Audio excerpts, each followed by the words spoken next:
Ladies and gentlemen, a very good morning and welcome. First of all, thank you so much for attending our SOA Talk by Experts webinar in conjunction with World Ocean Week, WOW 2002, South China Sea Repository and Reference Center RRC Open Day. I'm Hafiz, representing RRC UMT, and I'll be your MC for today. I hope you guys are always in the pink, and stay tuned till the end as the attendance link will be shown at the end of the event. And the most important thing is the myriads of infos you might get from today's talk. Take note that there will be a question and answer session at the end of each speaker's session if you have any inquiries regarding the topic.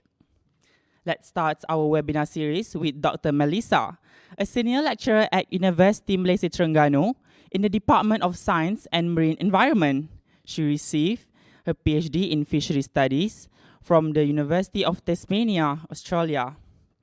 Her field of research includes systematics, taxonomy and phylogeny, marine parasitology, crustacea isopoda, and marine symbiotic association, marine invertebrates.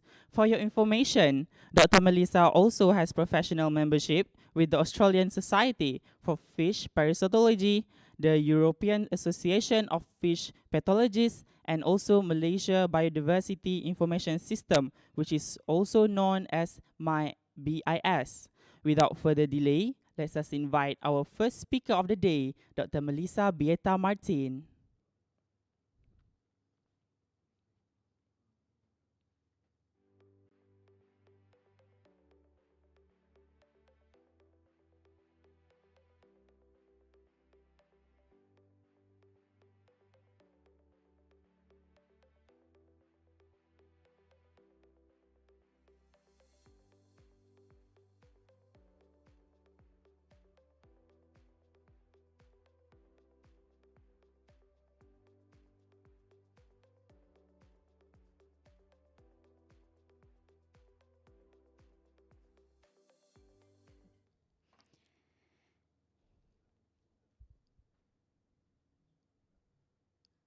Dah boleh ke? Alright, sorry everyone. Very good morning and thank you very much to our beloved MC. And I would also like to thank INOS as well as UMT for giving us this opportunity to exhibit some of our presentations with regards to the World Ocean Week. And I think it's very apt that we highlight a particularly neglected field more towards taxonomy and its relevance towards current times and trends. So without further ado, let me present my talk. But just so you know, just to give you a heads up for the other talks that will be happening today, tomorrow, as well as on the 15th, it will include a series of talks from experts from UMT who have contributed to my micro grant with the help sponsorship from SOA. But we'll also have other key SOA speakers from different hubs globally. So you will have an idea of, for those who are interested to actually work or have projects regarding to ocean literacy or health, a sustainable alliance, how is it that SOA helps and how other hubs globally are actually working towards that progress. And we also have another sponsor from UNIQLO, who will also be giving us a talk about how are they reducing carbon footprint to reduce stresses towards ocean pollution. So for today's talk, mine is specifically on working with museum specimens. So as my MC has mentioned, that although my background is a little bit more on parasitology, but my heart really falls into taxonomy. And I was working very closely with the Museum of Tropical Queensland, where pretty much the whole of my PhD actually revolved around working with museum specimens. And the love and passion that I had from Museum of Tropical Queensland, Australia, made me want to bring back that culture of not just having specimens be present in our exhibition, but at the same time to ensure the community benefits from that, and how is it that every walk of life, be it kids, researchers, old folks, can actually benefit from this. So today's topic will be about natural history displays for effective science communication as well as education. All right, so today I will be speaking. So I am a senior lecturer from the Marine Biology program at the Faculty of Science and Marine Environment. And I'm also a fellow researcher at the South China Sea Repository and Reference Center, where a lot of our specimens actually are deposited. And I work very closely with our senior curator, which is Ms. Azwarina Ramasamy. So I will be representing her for my presentation. So today's talk will really compromise a little bit about our repository, which we call it for short RRC, but it stands for the South China Sea Repository and Reference Center. Consider it as a mini museum. And basically, what are the things and missions that we do? And a little bit about how I created a syllabus that actually then progressed into getting a sponsorship from SOA and also working together with UNIQLO. And our future directions of how all of us can work together, be it locally or also internationally. So a little bit about our repository, which is the South China Sea Repository and Reference Center. Now, it is based in an Institute of Oceanography and Environment, which is again located in the University of Malaysia, Terengganu. So if you look at this map here,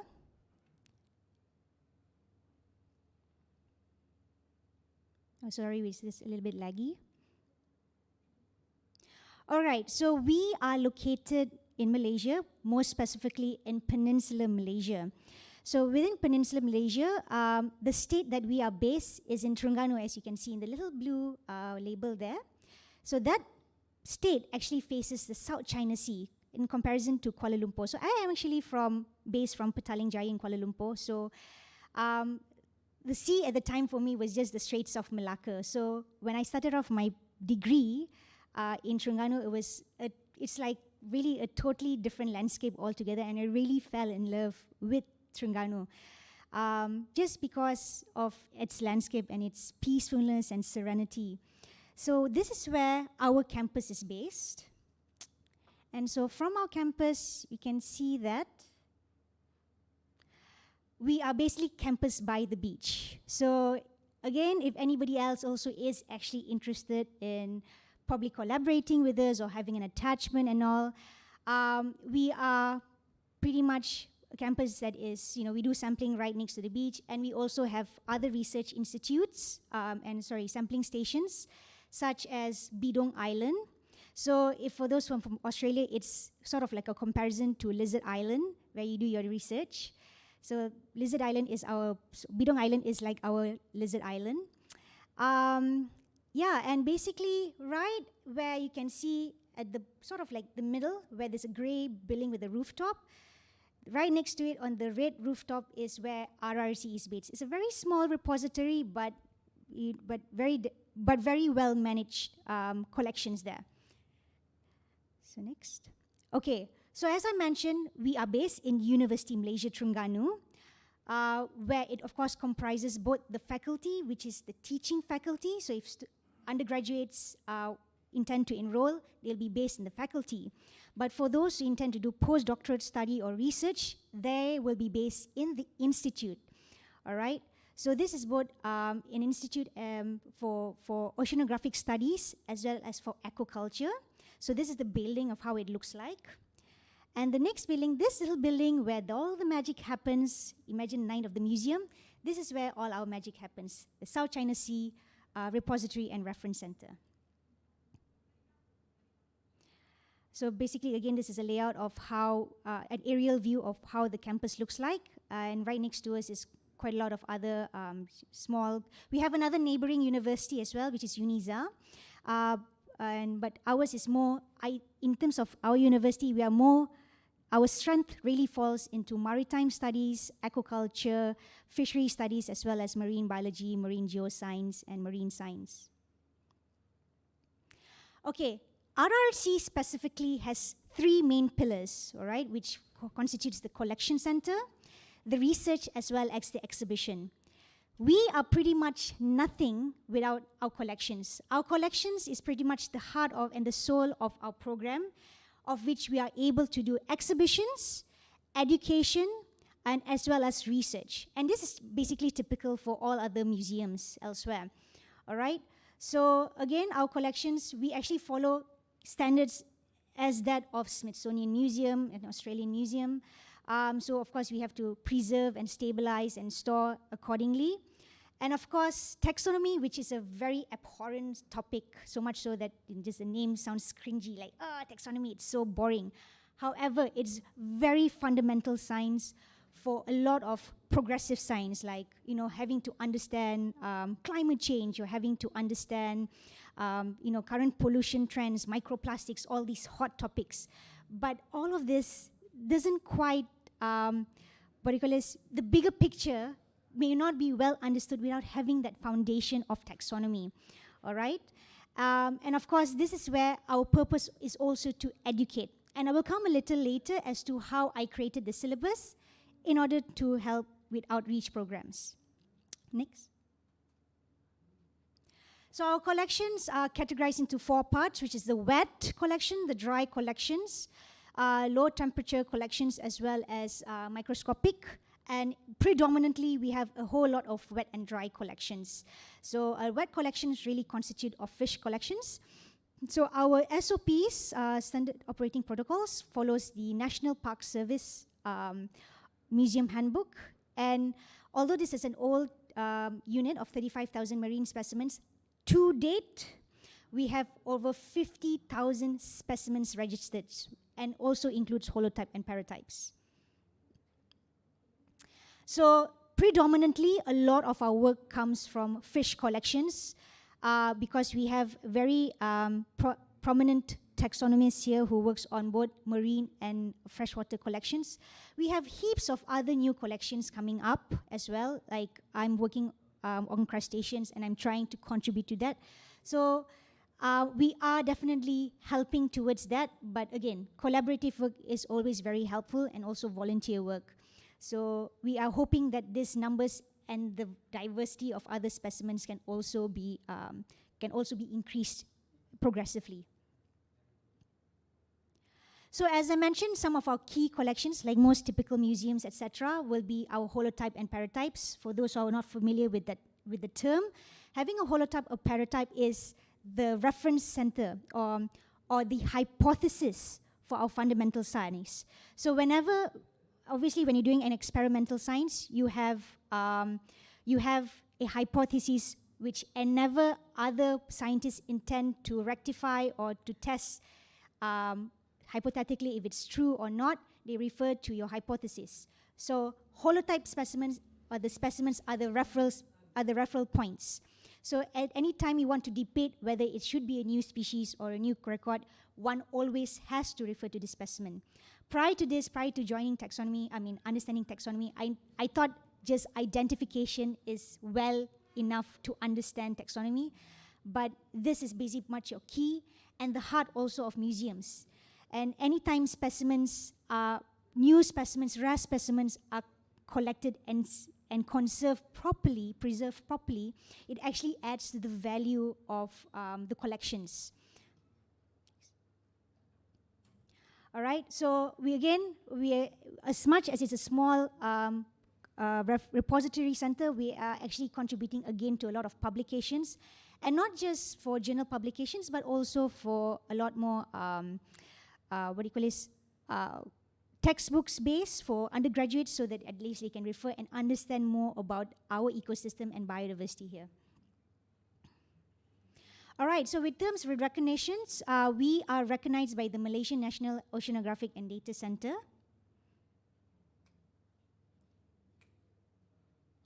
Okay, as well as OBIS. So when it comes to digitizing our specimens, all right, we upload it, and we are recognized under OBIS as well. And in order for us to loan specimens, we are recognized under the Australian government as well for loan specimens, etc. And so far, to the best of our knowledge, we only have 2 that has actually been registered with the Australian government, of which one of it composes our RRC. So bear in mind that your specimens are definitely safe in our hands, as we despite being a very small repository, we definitely follow key standards, international standards. So speaking of which, let me just run you through very quickly about our journey. Since we started in 2013, we only started with 38 specimens in our collections. All right? But as, although I've written in 2020 that there are about 35,000 specimens, again, to date, we have 50,000 specimens, okay, and again, increasing. So how has these numbers been increasing? One is based on trust, but at the same time, it's collections over time.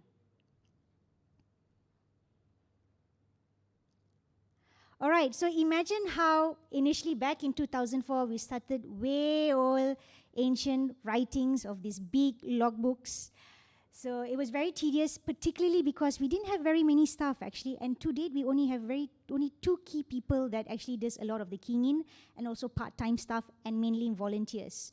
So, but at least despite those challenges, we have managed to progress from this old-time database to an Excel spreadsheet.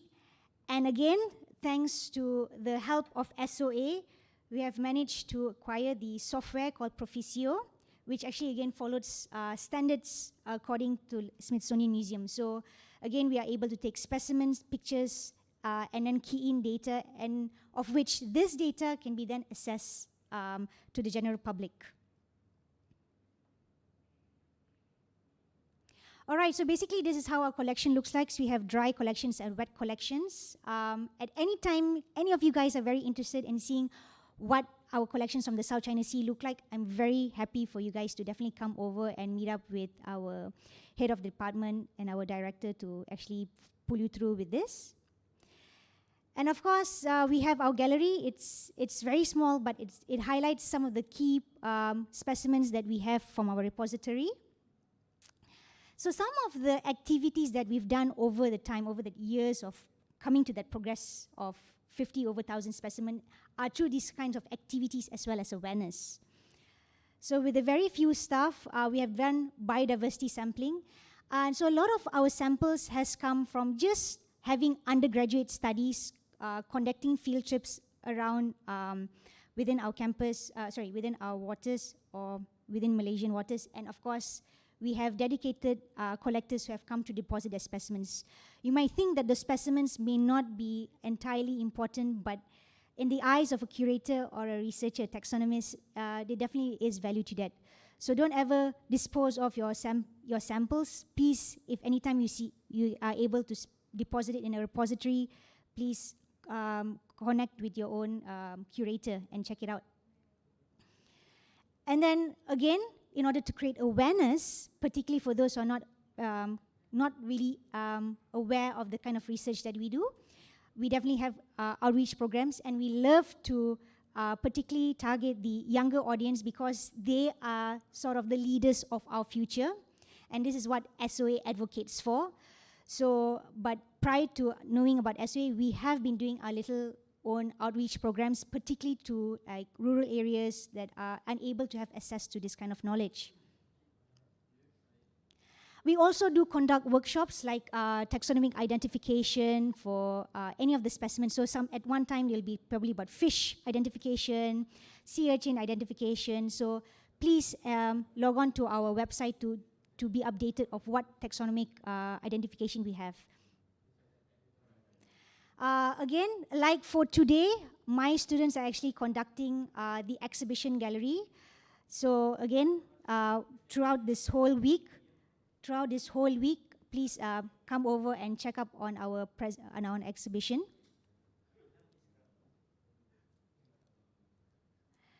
Okay, and again, we have collections of different kinds. We have wet collection and also dry specimen collections. So again, these are things that our volunteers will actually learn from our repository. So we have hands-on learning. All right. And again, some of these specimens are also loaned to industries, such as Aquaria KLCC. So they actually have their own temporary exhibition, which they actually make use of these specimens. And we have conducted some other several exhibitions. One of it is the Transparent Fish exhibition, which is a collaborative work with Taiwan. And it was quite a hit as well. All right. We've also conducted the ICN's Red List exhibition recently in 2018. So we have quite a lot of interesting workshops, and we also do sort of like edu-tourism kind of workshops. So we collaborate with resorts, which also displays the exhibition, or have at least a mini exhibition of the kind of specimens that we have. So it's not just tourism based, but it's edu-tourism based.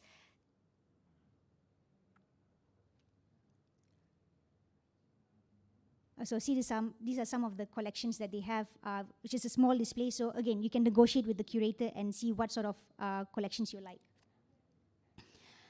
And this is another one that we have again with Forest City from Johor, and it's been quite a hit as well. So they've liked our display so much that they've actually continued on with our exhibition.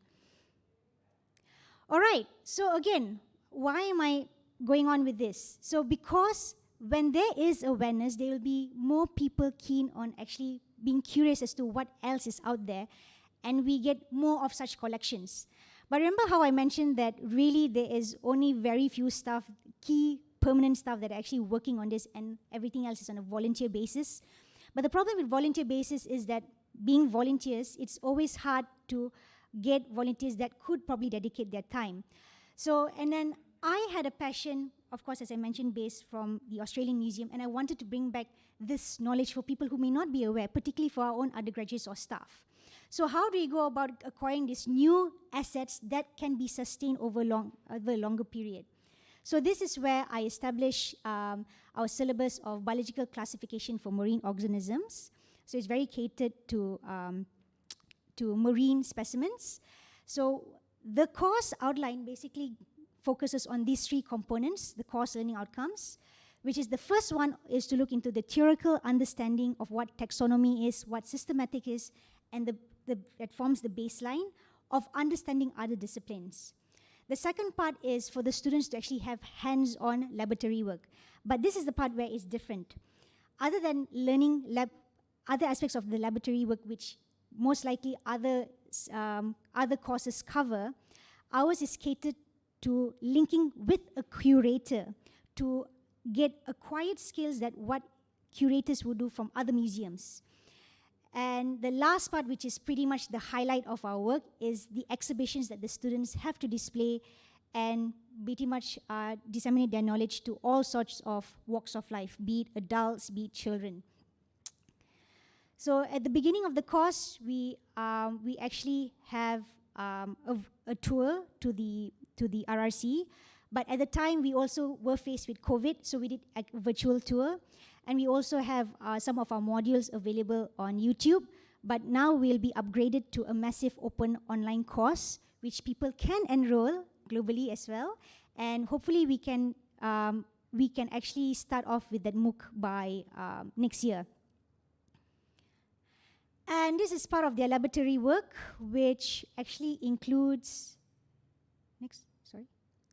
which includes these 5 modules, okay? The wet specimen preparation, dry specimen preparation, collection storage, so how is it stored for corals or for wet specimens, conservation treatment, so example, if specimens has fungi or ethanols are darkened, what are the ways of them to treat, and also database management. So with SOA, the inspiration for our module, the inspiration of our module is the 3 modules, the wet and dry specimen, as well as the database management module. Okay, and this part is basically the exhibition. So what I'm displaying here is when we were hit with COVID and the students really wanted to do this exhibition, so we did a virtual one on Facebook. So we were very happy with the students' output because they were very creative in doing some documentary-based exhibition, some reporting style, and some even an animes. But despite being artistic, the point is how did they get the message across, the scientific message across. So you were really actually happy with the exhibition. And these are some of the poster designs that we have exhibited as well. And this is when we were first presenting our work. This is how the exhibition was like on the actual day, on the first day when we didn't have COVID. So okay, remember how I mentioned that from our learning modules, what would the output? This is how SOA, this is how we made a proposal for SOA to support us with these two projects. But a little bit about SOA. So SOA, which stands for Sustainable Ocean Alliance, activates young people, develops and implements innovative solutions, and mobilizes on ocean workforce to restore the health of the ocean in our lifetime. So these are the 5 areas that they actually emphasize on for their project proposal, of which 2 of ours focuses on ocean data literacy and research.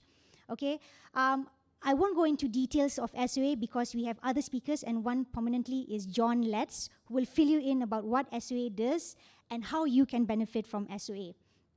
Next. So with SOA's project, we were supported for these 2 projects, which is Epoxonomy in the year 2020 and Lab to Web for year 2021. Okay, for Epoxonomy, very briefly, as I mentioned about the wet and dry collections, we wanted to make an exhibition that is mobile, easy to carry, but at the same time, it was fun and interactive for people to engage with. So this is where Epoxonomy came from, which is the amalgamation of the word epoxy and taxonomy. So which curates the science of taxonomy through the art of epoxy resins. So basically, we will do resin diorama, but each diorama has a message behind it. So the onlooker actually has to understand what is the message behind that artistic design of the resin. And to understand more, there's a QR code attached to those resin blocks for you that links to the RRC website for you to understand further about the specimen. So basically, it's really converting those kind of wet and dry specimens into something which is more mobile. Particularly, this was a dire need as the marine niche for Malaysia is still underlooked in comparison to a lot of prolific fields, okay, particularly with, say, cancer research, etc. There's much potential in this, but we need to create awareness. So this is where this will actually really help with citizen science to bridge museum specimens with awareness and education and outreach. So again, in a nutshell, it's converting boring such specimens like this into something which is more interactive, such as these. And for our virtual, and again, we wanted to benefit both researchers as well. So we've engaged researchers in the field of expertise to actually provide 2-minute videos of their work. And this was available for our virtual exhibition last year, which on Facebook. You can still browse through if you need to understand more. So it has the specimen, a poster, a little bit about an introduction about the specimen, and a video that, again, talks about roughly what is the specimen about and what sort of marine issues or marine interests of that species that it caters for. So the idea, the whole concept of this is to bring museum specimens to you through portable diorama resins. And again, as I mentioned, is to interpret the artistic diorama. So just the test, this is how it looks like, and this is the QR code.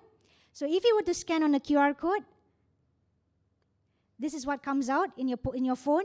But again, for those who are not mobile savvy or don't have access to such, we actually have a printout of a booklet of this information. And this is some of the evidence of our implementation. We did a pre and post survey of the general public's understanding of our work. And of course, we had a lot of trending views, and some of our researchers had quite a lot of hits. And our students also created videos, as I've mentioned, so we got a lot of views from Facebook, which we're very happy for. And yeah, some of these posters are still available on Facebook. So when we did our pre and post survey on a scale of 1 to 5, there's definitely an increase of that knowledge, participants, and understanding of the project. Okay, so that is epoxonomy. And our recent work, again, was on lab to web. So remember how I mentioned how we did the old ancient way of writing down specimens one by one, then converted to an Excel. And now we done through lab to web. So the idea of lab to web, as the name implies, is whatever works that is from the lab, or technically from the data the Proficio program, we want it to be accessible to the general public. So we do filter certain aspects that can, again, be assessed by the general public. But the idea is that especially globally, if you want to understand what specimens are available, this is the idea of this program, or this project. So if you go to the RRC website under the collection and research, you will be able to see such. You will be able to see research collections to the different types, whether it's be zoology, botany, paleontology, etc. And again, based on the works that we did for epoxonomy, some of these are available. So if you were to click on it, it gives you a very short information, if this is the kind of information you want.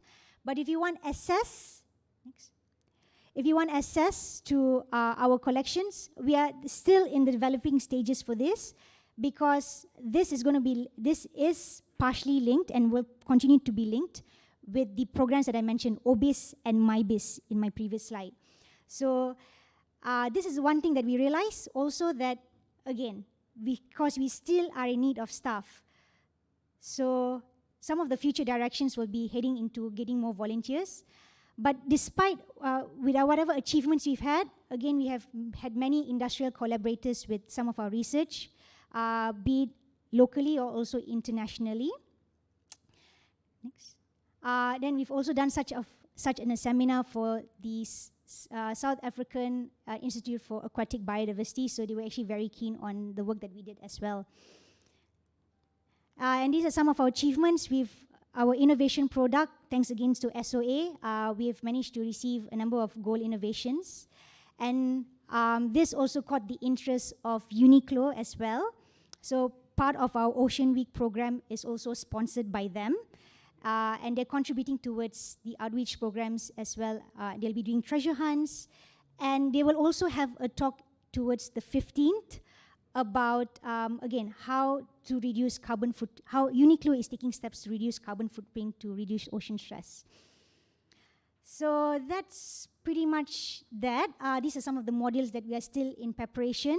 And in terms of our future directions, we definitely would, again, like to work with other people globally with volunteer programs. We are definitely going to outline aspects that we will cater for volunteer programs, be internationally or locally. And we definitely want to look into AR exhibitions as the future direction as well. Again, step by step, baby steps, but definitely to adulthood for RRC. So that's it from me. Thank you very much. And I'm open for questions.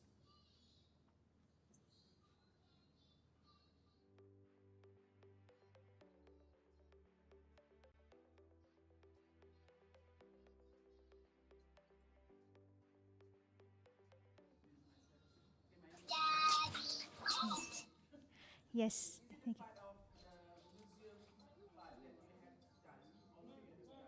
Sorry, hang on. Sorry, Puan Masayatun. There's some music background. Probably those can mute it, please.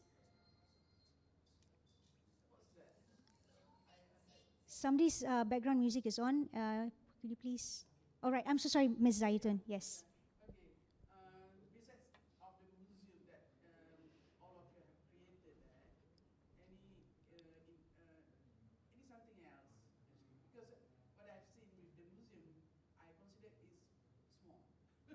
Are you referring to RRC specifically or similar? The museum which I visited yesterday, I consider that's very. It is very small actually. So what's the future for that? For the future for that, actually that is more of a question for the sort of the director as well as the vice chancellor of the university as well. No, because technically. It of course, it really depends on budget, etc. Because in a way, it's a good question to ask because our collections are growing, right? So where are we going to be able to house these collections for the long run, for the long term, the sustainability? This is why the program such is being implemented to create that awareness and again to gain trust in terms of our capacity and our capability of actually being able to conserve such specimens. So of course we hope other than the awareness of other stakeholders, of our dire need to actually help expand our building, our collection center.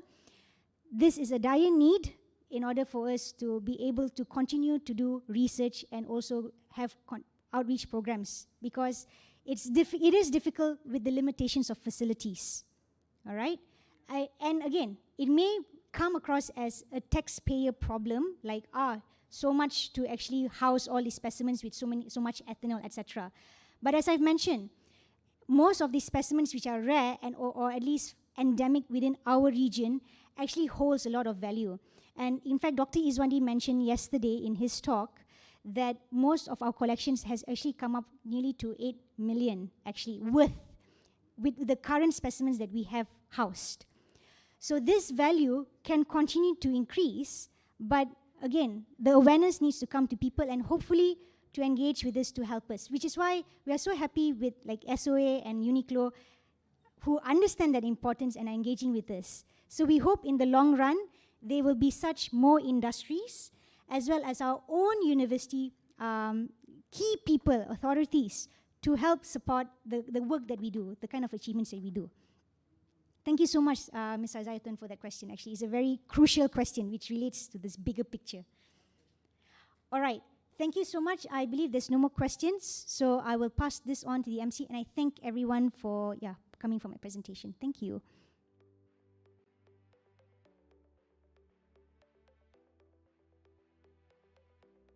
Dr. Melissa, for the very informative talk. I'm sure the audience must have enjoyed your talk as much as I did. Moving on to the next slot, she's also a senior lecturer at University of Malaysia, Terengganu, in the Department of Science and Marine Environment. She received her PhD in biological from the University of Tasmania, Australia. Her field of research includes biological oceanography, marine zooplankton, ecology, and taxonomy. Also a part of the research interest group, Ocean Pollution and Ecotoxicology, OPEC from UMT, and the author of the children's book, Sally Sisalpa, introducing Dr. Nurul Huda. The floor is yours, Doctor. Thank you, Hafiz. Can you hear me? Yeah. Can you hear me well? Yeah, crystal clear. All right. You see the screen? Yes. All right. Well, thanks everyone for being here today. It's an honor to be here. All right. The title of my topic today is a bit different from other speakers, I would say. But I promise you the directions of this talk somehow the same with others, where I will try somehow to engage with the communities through activities and then to contribute towards sustainable ocean efforts. All right. Okay, so sometimes people ask me, why do I study the tiny creatures that drift in the ocean, right? And then why do I count all of these creatures and why do I have to identify them, right? So the reason is there is a link between these creatures, oceans, and us. Okay, this is why I study the biological oceanography. I'm Nurul, a biological oceanographer from University of Malaysia, Terengganu. All right, so this is the actress for my talk. Her name is Sally. She's fragile, she's gelatinous, she's very sensitive. She has a big appetite. So she loves carbon very much. All right, you'll be seeing this little lady at the end of this talk, so stay tuned. All right, the overview of my talk today, I'll be talking about the carbon dioxide emissions and then how it contributes to the warming the ocean, and then move to the carbon sink, the favorite food of Sally or salps, and then how this salps consume the carbon, and then how this helps combating the climate change, and lastly, the promoting environmental awareness in the society. Okay, this is one of the reasons why we study oceans, right? All of us know that oceans take up much of the heat that resulting from the carbon dioxide that we put in the air. So in fact, they take up more than 93%.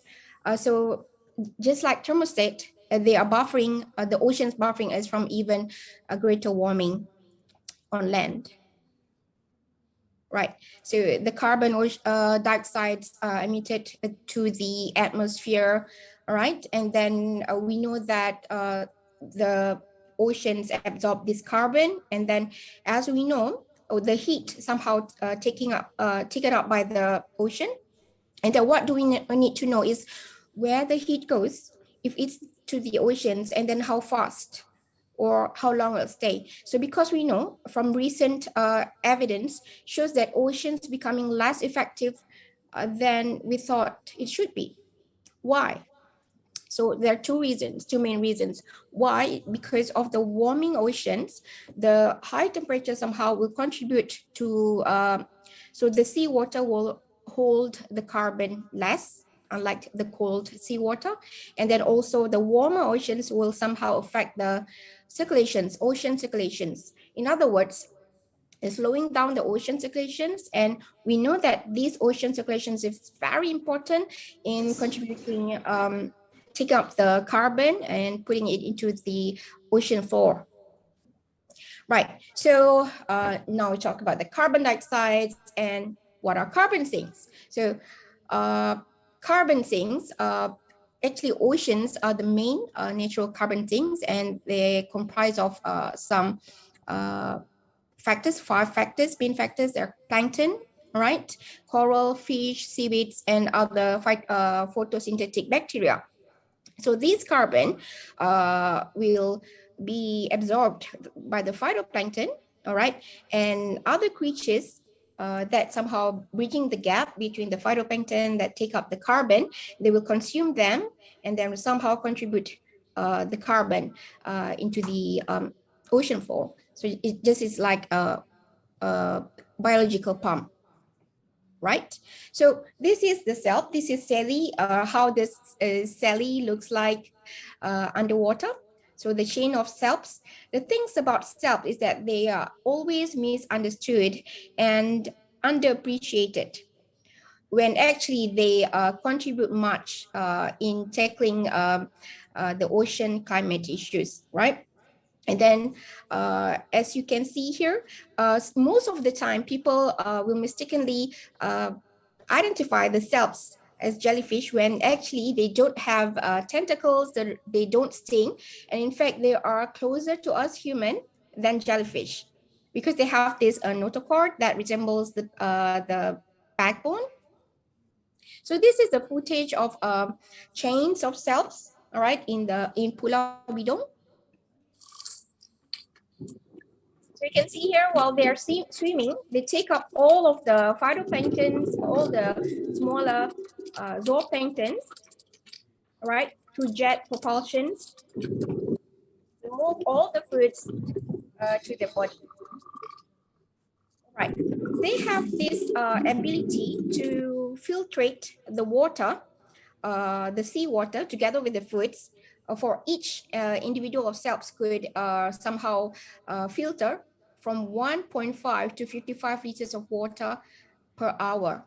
So just imagine if the cells bloom a day, right? Because sometimes when they bloom, they could cover 100 of kilometers, square kilometers. So just imagine the effects that they give in contributing to fight the climate change, absorbing the carbon. So what's inside their tummy and why they were called as ocean's vacuum cleaner? So this is the micrograph, the photos of the gut content of cells collected in Japan last 2 years. All right, so you can see here all the phytoplanktons, and we all know that phytoplanktons on the surface ocean absorb carbon dioxide and then consumed by cells. So they will somehow carry the carbon dioxide deeper into the oceans through the excretions of fecal pellets, right? So from this study, I found about 31 species of phytoplankton in the gut contents, just in one species, one individuals of cell. All right, and then Self to the rescue. How do they really help us in fighting the climate change? Okay, you can see here, this is the, I would say, the solitary cells, and the coiled one here is the babies, the clones. All right, individuals of some subspecies can produce up to 900 identical clones, and then the chain of cells can reach up to 15 meter long. All right, so when they bloom, they just swarm all over the ocean, right? And then one thing about them is that they are very sensitive to increasing sea temperatures and also other environmental parameters, right? So when the environmental parameters meet their preferences, they will just bloom. And then this is how scientists see the role of cells in the food web. All right, they produce large fecal pellets. So compared to other zooplankton, cells, fecal pellets or cells poops are somehow denser, and then the sinking rate of the poops somehow faster compared to other organisms. All right, so when they swarm, all the fecal pellets will through the ocean floor, and then also when they die, all the carcasses will just pop into the ocean floor, the carbon. All right, so now this is where it comes to promoting environmental awareness in the society. I have the physical books here, Sally Sisalpa. So why this book? Why Sally? Because it is rhythmic with self, right? In order to achieve a sustainable future of our oceans, citizen science, citizen science play a huge role in facilitating the implementations of the SDG. So therefore, a holistic approach in teaching and effective learning for today's children is essential, because their early cognitive development depends on their knowledge, on the skills, attitudes, and also the mindset. So this children illustrated storybook, Sally Sisalpa, provides an insight of life under the sea, particularly zooplankton, highlighting SDG 14. So actually, the illustrator of this book was Amirul Jamil, is one of marine science graduate students from University of Malaysia, Terengganu. All right, so we just want to normalize scientific bedtime storybook. So we think that it is essential for us to put some informations in the storybook. So the characters of 6 zooplankton, known as Sally, Kaori, Dola, Hero, Junid, and Debot, were digitally illustrated according to their morphology. So it's just not simple drawings, just that drawing somehow refers to the exact morphology of the organisms. So their physiological and environmental preferences were explained clearly and specifically, but short and simple, just to engage children's attention. So these are all 6 zooplankton in the book. All right. So using the power of stories, ocean plastic pollution issues and its consequences were delivered through emotional empathy by Sally the Self. So the book is written in Malay and targeted to children from all backgrounds, ensuring inclusive and equitable quality educations, promoting lifelong learning opportunities for all children following SDG 14. All right, so why it is written in Malay? So it is because we think it is kind of an approach for these underprivileged kids, so that these underprivileged kids will have access to the things that could educate them. Right. This is some snapshot of what in the book. So you can see here, actually, Sally and her friends were very happy to meet Junit, jellyfish, and at first they were very excited, as they thought they already met Junit and friends, when it's actually plastic bags, right? And then that's when some of them very frustrated, very angry, mesmerized, why of this plastic bags everywhere. And then this is where we implement the information through, like I said just now, empathy. Right. This is when Sally told her friends and all other readers, the avid readers, why it is important not to use personal needs or commercial, not commercial, cosmetic products that has microbeads. And then the idea is why, we know that now there are certain countries who've already banned the use of microbeads in cosmetics and personal needs products, right?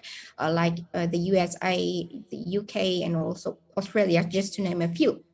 So we expect when the young kids listen to hear the stories, the updates of the news of banning these microbeads, they will be like, yes, that is the thing that is the right thing to do. So we just want to approach for them to tell them that this is the right thing to do. And then, like I said just now, through engaging with the communities, we want to give back to the communities.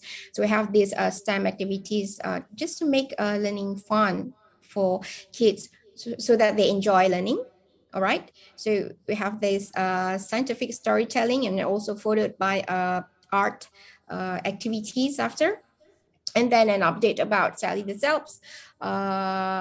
Just to share part of Sally's achievement. So this book has been accepted to be presented in international books on boards for young people that will be held in September this year. So as you can see here, this Sally is the only children book that has this marine element in the storybook. So we think that it is the right time to normalize this thing, marine awareness in children's storybook.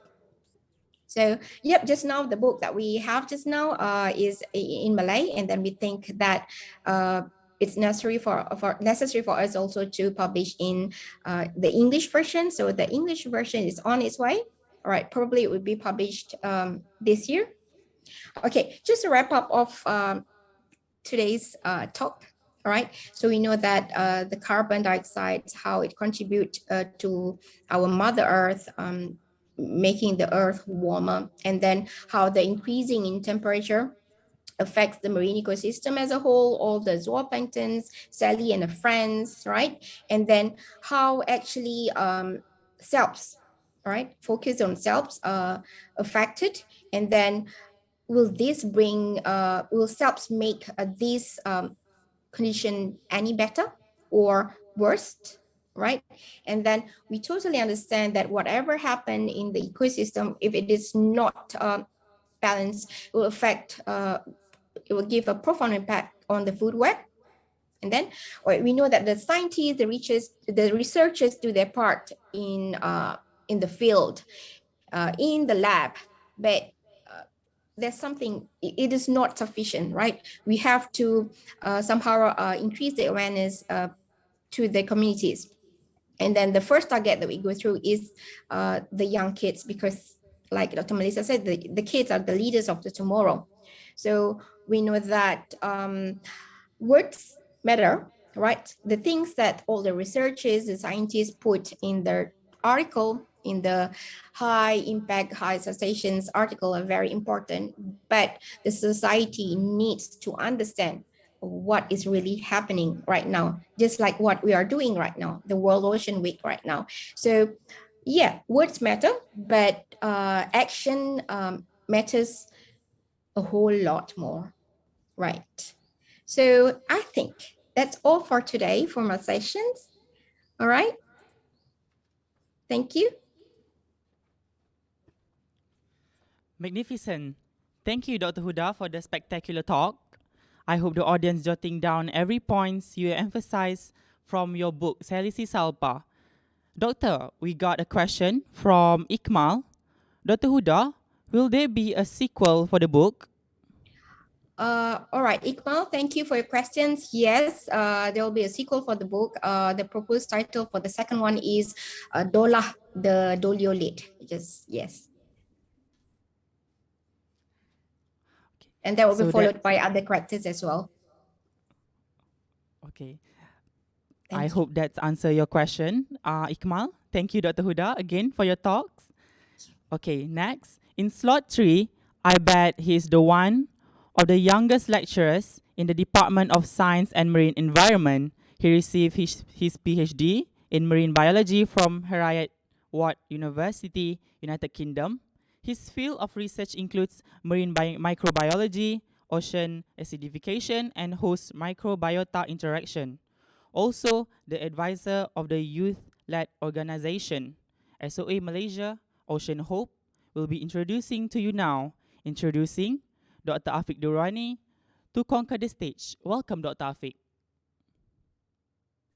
Hello, hi. Good morning to those of you in Malaysia, and good afternoon and evening for those that are not in Malaysia. And I'm not sure what time you guys are, what time zone you guys are in. But hold on, let me just try to share my screen real quick.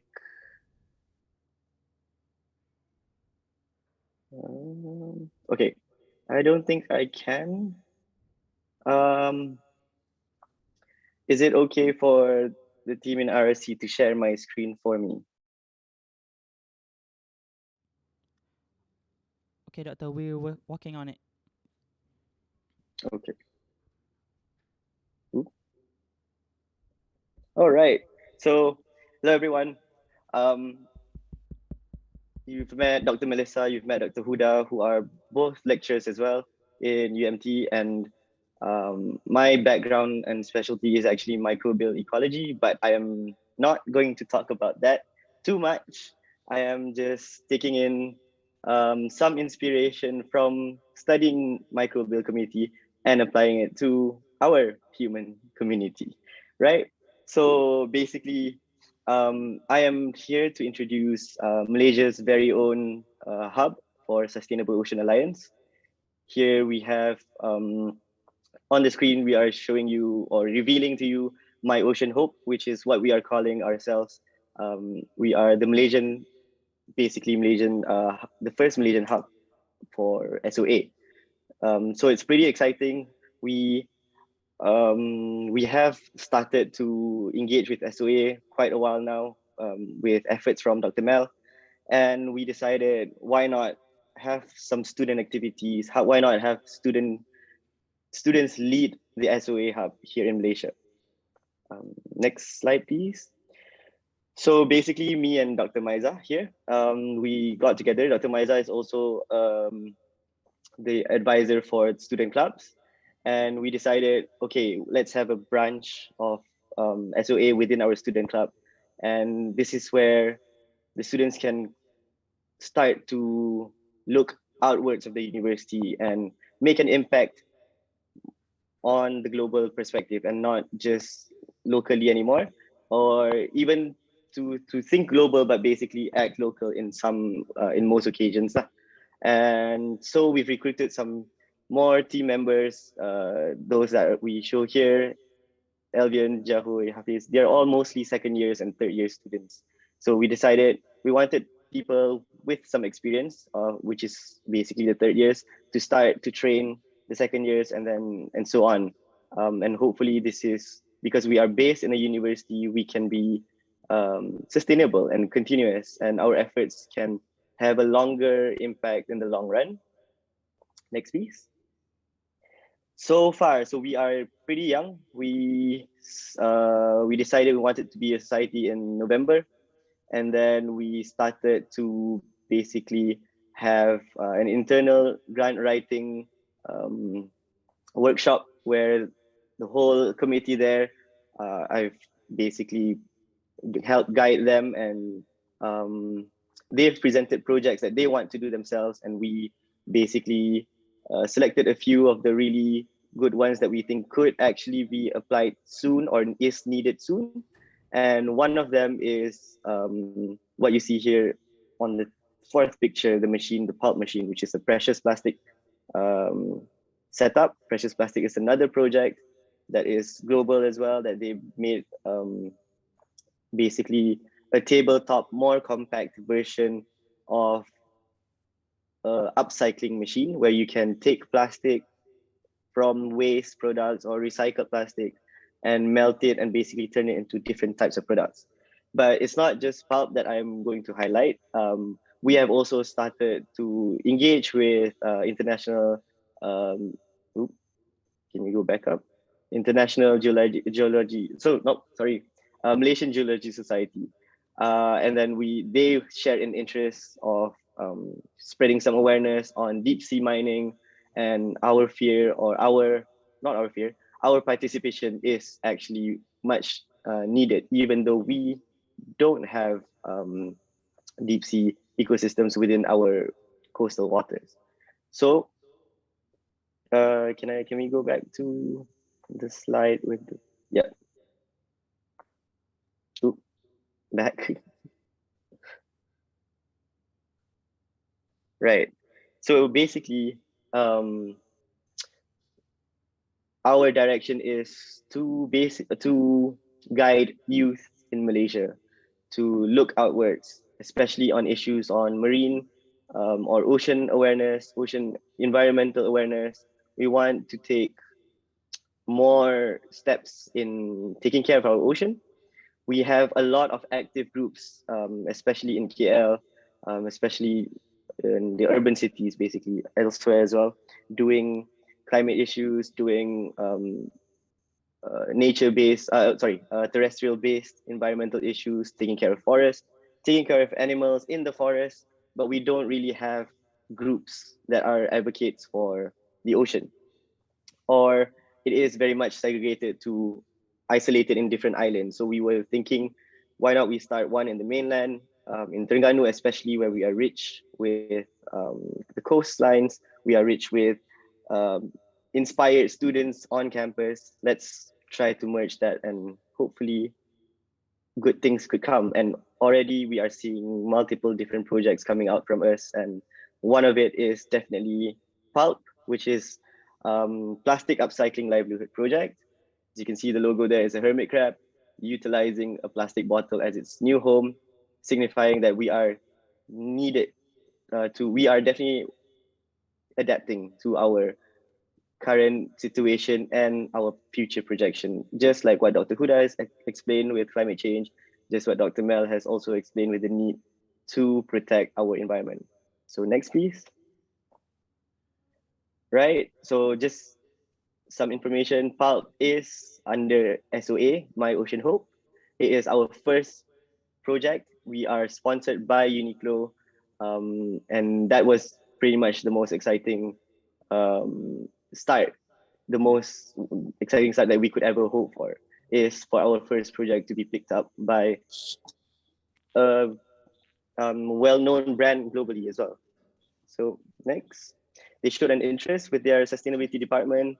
So we decided to create a small team from our main team, which is shown here, led by it's actually led by Elvian and Afifi.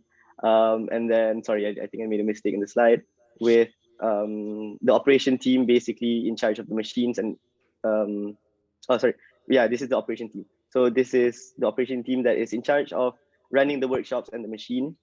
We have now recruited 6 new first year students, and at the rate that we are going, we are looking to recruit even more students, especially from UMT. And if anyone else is interested from outside UMT, you can contact us as well. Or if you are inspired to start your own, please do. Next slide, please. Right. So basically, what our mission is to address the issue of plastic pollution in Terengganu. Just to share a bit of an experience, I am an outsider that came into Terengganu, and the first thing that I noticed is definitely that it's such a shame that the nice beaches are really polluted with marine debris, not just from people visiting the beaches, but also from um, marine debris, like not blown in or taken in by the waves, taken in from neighboring countries, because you get to see like bottles from Vietnam, bottles from Thailand, different bottles from all across the region that end up to our shores. So it is not just a local issue anymore. It is something we should tackle globally. And there are initiatives that do it, and we thought, let's do it here as well. Let's start something here so that we can connect to the rest of the world and collectively maybe solve one of the many issues that our oceans have. So another thing is we also want to instill behavioral changes towards plastic waste. We want our locals to have more fight in them to take care of their own beaches, to take care of their land, to take care of their ocean. And it is also based on the products that we can make. It is maybe an alternative economic income for some of the local communities. Next, please. So far what we have done is within the short time that we actually acquired the machine, it took some time for the money to pass through, for the machine to be made. And again, we really have established ourselves just this year. So it's basically just our 6-month mark with the machine. And we've collaborated with See-Through, a sea turtle unit, a research unit in UMT that is based in Cagahutang, which is in Pulau Redang or Redang Island. So over there, that is one of the most frequented beaches for sea turtles in Malaysia. And even over there, we are seeing a lot of plastic debris or marine debris washed up. And over time, See-Through has done their own beach cleanups, but it was pretty much, they needed an injection of basically excitement to like see what can we do with the trash, what better things can we create with it. So it was an easy marriage for See-Through and Pulp, as well as we were given the opportunity to introduce it to the Tropimundo master students that come here to continue their studies. And basically, not just the international students, we are also linking in with our local graduates or local students that are part of many various different societies that are doing beach cleanups, they are doing doing significantly impacts on their local environment. But we thought, let's collaborate and basically just create a bigger movement. So on top of tagging along with established societies as well as research units, we are trying to inspire more people. We are starting internally first with our marine biology students. Also, most of them are part of larger societies within the campus, such as the Chinese Society. And then we started to move into right outside our campus, which is the first beach in Teluk Ketapang, where there's a scouts where they call in scouts from all over Kuala Terengganu to come to the camp and do their training and so on. So we were like, since they are located right next to the beach, why not get them involved? Why not help them out, get them charged and driven to take care of the closest beach they have to them? And hopefully this creates a model for other youth societies to do so as well. And we also target school children where they are younger age groups to start participate. It's exciting for them to see that you can create new things, especially coming out from lockdown. They can hold and they can go out to the environment. They see that their environment is a bit polluted, so they help out with the cleanup, and then they can actually turn that product into something else, something they can take home, like your coasters or your pins and so on. Recently, we participated in World Ocean Week as well. That was in Kuala Nerus in Pantai Batu Buruk, which is still within the state. And also currently we are setting up a booth for RRC Open Day. So the events are a lot, and all my team is basically working really, really hard to make sure things are running, things are exciting for people to participate in.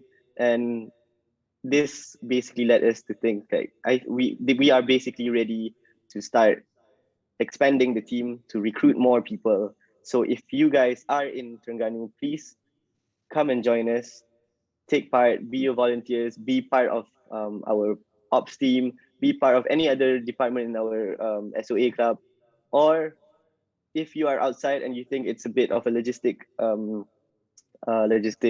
problem, why not start your own? And basically later we would have more inspiring talks from other speakers who have done that, or who have done it in a different country. So let's see what you can come up with that is alternative to what we start here, and collectively we can have a strong front for SOA in Malaysia, right?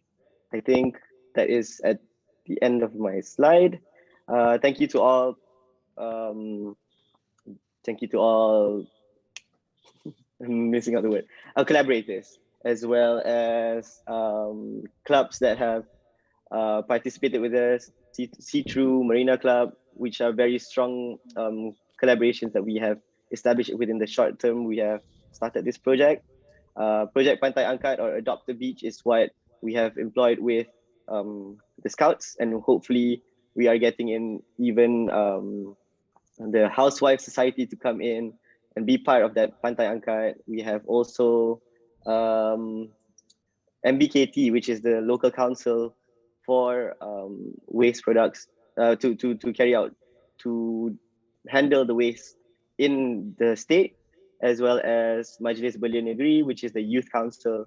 So we're trying to collaborate with as many people as we can, with funding support from UNIQLO, as well as the bigger, larger project Ocean Hope, which consists of not just SOA My Ocean Hope, but also the internal Marina Club Ocean Hope that has been started by Dr. Maiza, as well as the other faculty members for the last few years, I would say, even from before I came in. So if you are interested in participating, or even if you want to support us by purchasing our items, or even support us in terms of collaboration or just new ideas that you want to channel to us, please contact us on My Ocean Hope Instagram account, which is over there. That is our main contact point.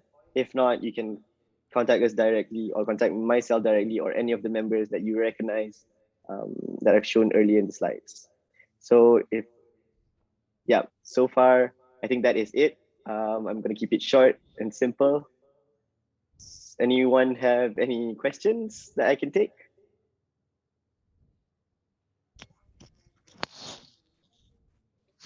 Yeah, sure. Or it's pretty We have a question from the floor. okay.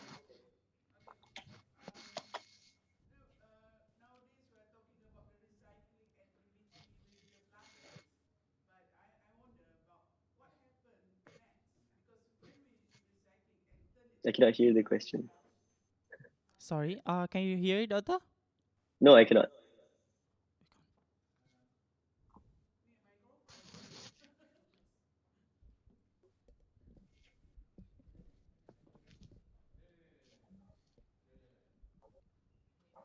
Wait, Doctor. Huh? Yes.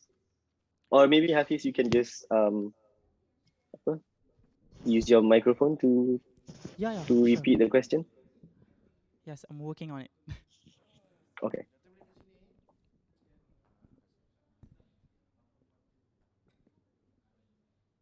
Okay, my name is Zahitun. I'm teaching marine pollution previously when I was in the maritime faculty. Okay. Okay. Okay, can you hear me now? Yes, I can. Okay. My question is about nowadays we have the recycling projects on the Mhm. plastics. Okay, I wonder about what next happened to the recycling stuff, like we made it something else, you know, and Mhm. and I wonder what's in the future, can we have a plastic which the degeneration rate is different from the plastic that we are having now, something that we can have something that won't pollute more after the generating process has completed. Okay, that's my question. Okay, thank you for the question. Okay, there are efforts, there are researchers going on, not mine, that are going on even within the faculty on biodegradable waste or biodegradable plastic and so on. But I think that there is definitely that research output going towards that direction for us to create waste that are not so permanent, ways that can be returned back into the environment. However, the main issue, especially with developing countries, is our management of waste. We are still not separating our waste. We are not trying to utilize, we first need to separate it in order to sort it and create something out of it. Or even for our food waste, that it is degradable, we are mixing it with other types of waste, and it's piling up our, what do you call it, landfill. So we are working two directions, right? So one, of course, research has to be there in order for us to move forward. In order for there to be alternative products, we have biodegradable plastic. We have research going into other packaging, or even going back to our um, traditional packaging, which is using leaves and weaved into like ketupat, for example, like a traditional food. So that is completely way more sustainable.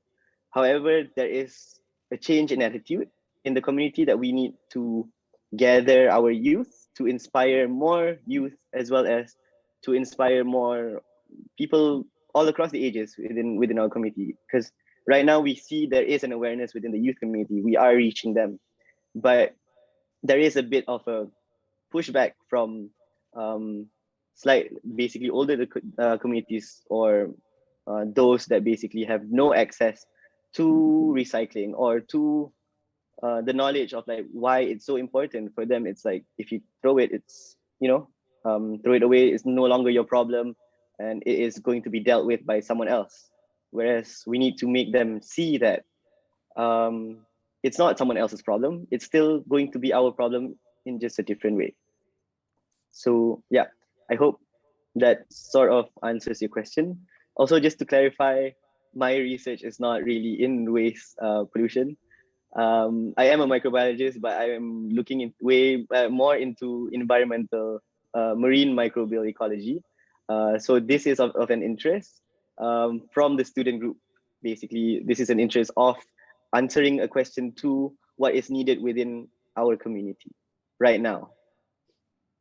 So yeah, thank you. I hope that answers the question. If not, I can help you clarify.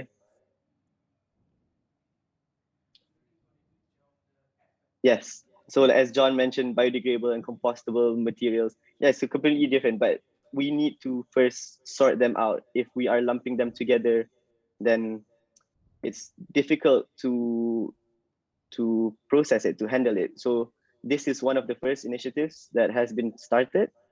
And even then, it's not using all the types of plastic there is. So we can only use type 2 and type 5 for the machine because of constraints of the machinery, as well as the fumes that might come out from different types of plastic for safety issues.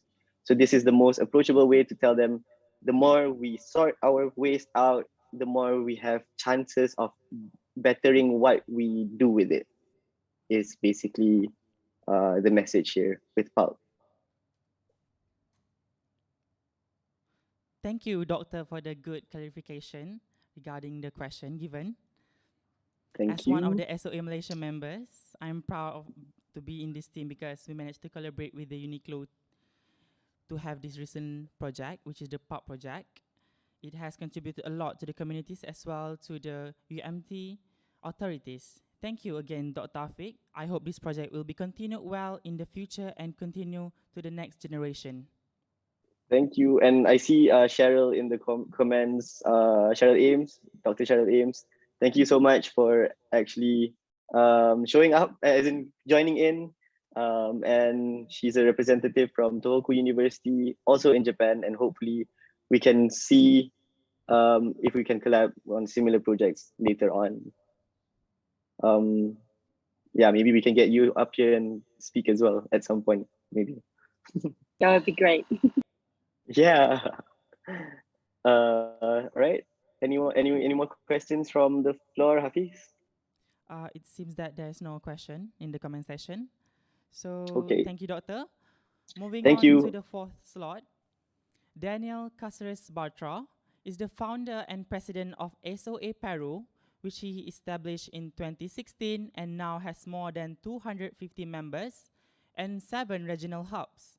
Through SOA Peru, he has led a social media campaign to end shark consumption, held the first ocean-focused public hearing, and the first Young Climate Change meeting in the Congress of the Republic of Peru, achieved a ban on the use of plastic straws in a Peruvian university, led campaign for the creation of an MPA designated on the northern coast of Peru, and developed different workshops about marine conservation for schools and university.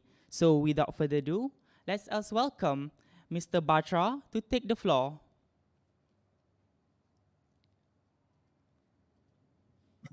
Hello, everyone. Can you guys hear me well?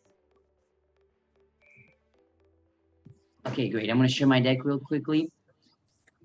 Slideshow. Okay, first, that bio, I think that bio it's from a long time ago, I think, because I'm no longer the SOA Peru president. I'm currently the SOA regional representative for Sustainable Ocean Alliance. And well, currently we're hosting the second public hearing on the oceans, not the first one anymore. So I'm going to talk briefly about my region in Latin America. Can you guys see my screen well? Yes. Okay, first, I'm going to give a small brief of SOA. We've inherited a planet that's in decline, so our vision is to restore the health of our ocean in our lifetime. And this is the two programs that we have. I think John's going to go deeper into that. So, well, I'm going to jump into my region. So I'm Daniel Caceres Bartra. I'm currently the regional representative for Hispanoamerica, or in Spanish, we usually call it Latin America, which will include all and everyone over there. And I want to give a brief overview of my region. My region in Latin America, we're currently the one that has experienced the largest defaunation crisis from the year 1970 to currently to 2016. So in that 50-year around period, Latin America has lost around 94% of its biodiversity.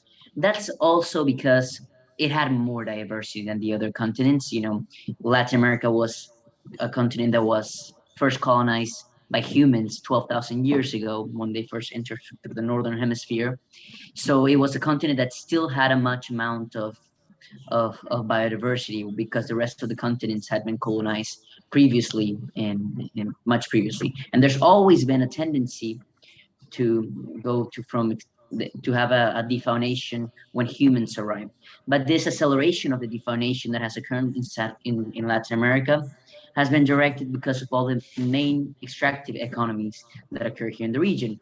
So my region has a lot of marine ecoregions. We have the Humboldt Current, we have the Caribbean, we have the Mexican, we have the tropical Pacific of the Panamanian Current, the Galapagos ecosystem. So I have many different types of bee ecosystem that, even though are completely connected, have individual issues and problems that need to be tackled.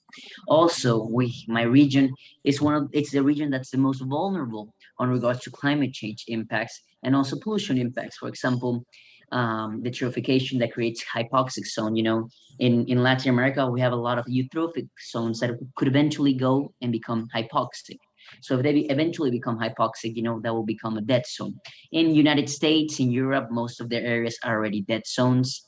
But in Latin America, we can still prevent of having the majority of our areas become eutrophic zones. And, you know, the tendency of loss of biodiversity is always follows this path, which is first, the loss of biodiversity occurs directly by hunting and extractivism, and then it occurs by loss of habitat. So for terrestrial biodiversity, during hundreds of thousands of years, the loss of biodiversity was mainly because of extraction, hunting, and then because of agriculture, because it created a loss of habitat and urbanization development. But now in the marine region, the same thing is occurring. First, there was a loss of biodiversity directly that occurred because of extraction, fishing, then the creation of bigger fishing mechanisms, bigger technology, and now we are going through a tendency of loss of biodiversity also because of loss of habitat, but now because of places of stuff like this, for example, the creation of dead zones, also the warming of the ocean, the oxygenation, the acidification process. So there's a lot of things that are going to create eventual dead zones, illegal fishing, trolling fishing, which is a big issue in my area. So because of this, we've seen that there's always been a direct a direct connection between loss of biodiversity and human populations, also tendency to grow. And in the region that has, even though Latin America only accounts for 6% of the region, I think Asia has around 40% or more than that. Latin America only has around 6% of the population. That's why this tendency of growth also in population has created a higher demand in a long period of time on regards to mechanisms and economies that depend on the ocean directly. So we currently, in my region, we have hubs in Mexico, in Honduras, in Panama, no, in Costa Rica, and El Salvador, in Honduras, in Guatemala, Colombia, Ecuador, Peru, Chile, and Argentina. And we're currently in SOA, the biggest network, the biggest region with the most young ocean leaders are currently in Latin America. We have over 1,600 young ocean leaders that are formalized in the Young Ocean Leader Board. And most of them are from Peru. In Peru, we have 900 young ocean leaders. Then the rest comes from Ecuador, El Salvador, Costa Rica, Colombia, Chile, Mexico, Honduras, and Guatemala, where we have our main hubs, and Argentina. And then also we have people from other parts of the world that are living there, but are first originated from Latin America that still consider themselves in part of the Latin America region. The majority, we have an age of really young people that are part of our Latin America network, but the majority stand between 22 and 26 years of age. And so our strategy mainly in SOA Latin America, it's a strategy of unity. We have Latin America has always been a very united continent, and we want to maintain that. So we have really high, I'm going to go really fast through most of the hubs that we have in my region, and I'm going to show you the leaderships that we have over here.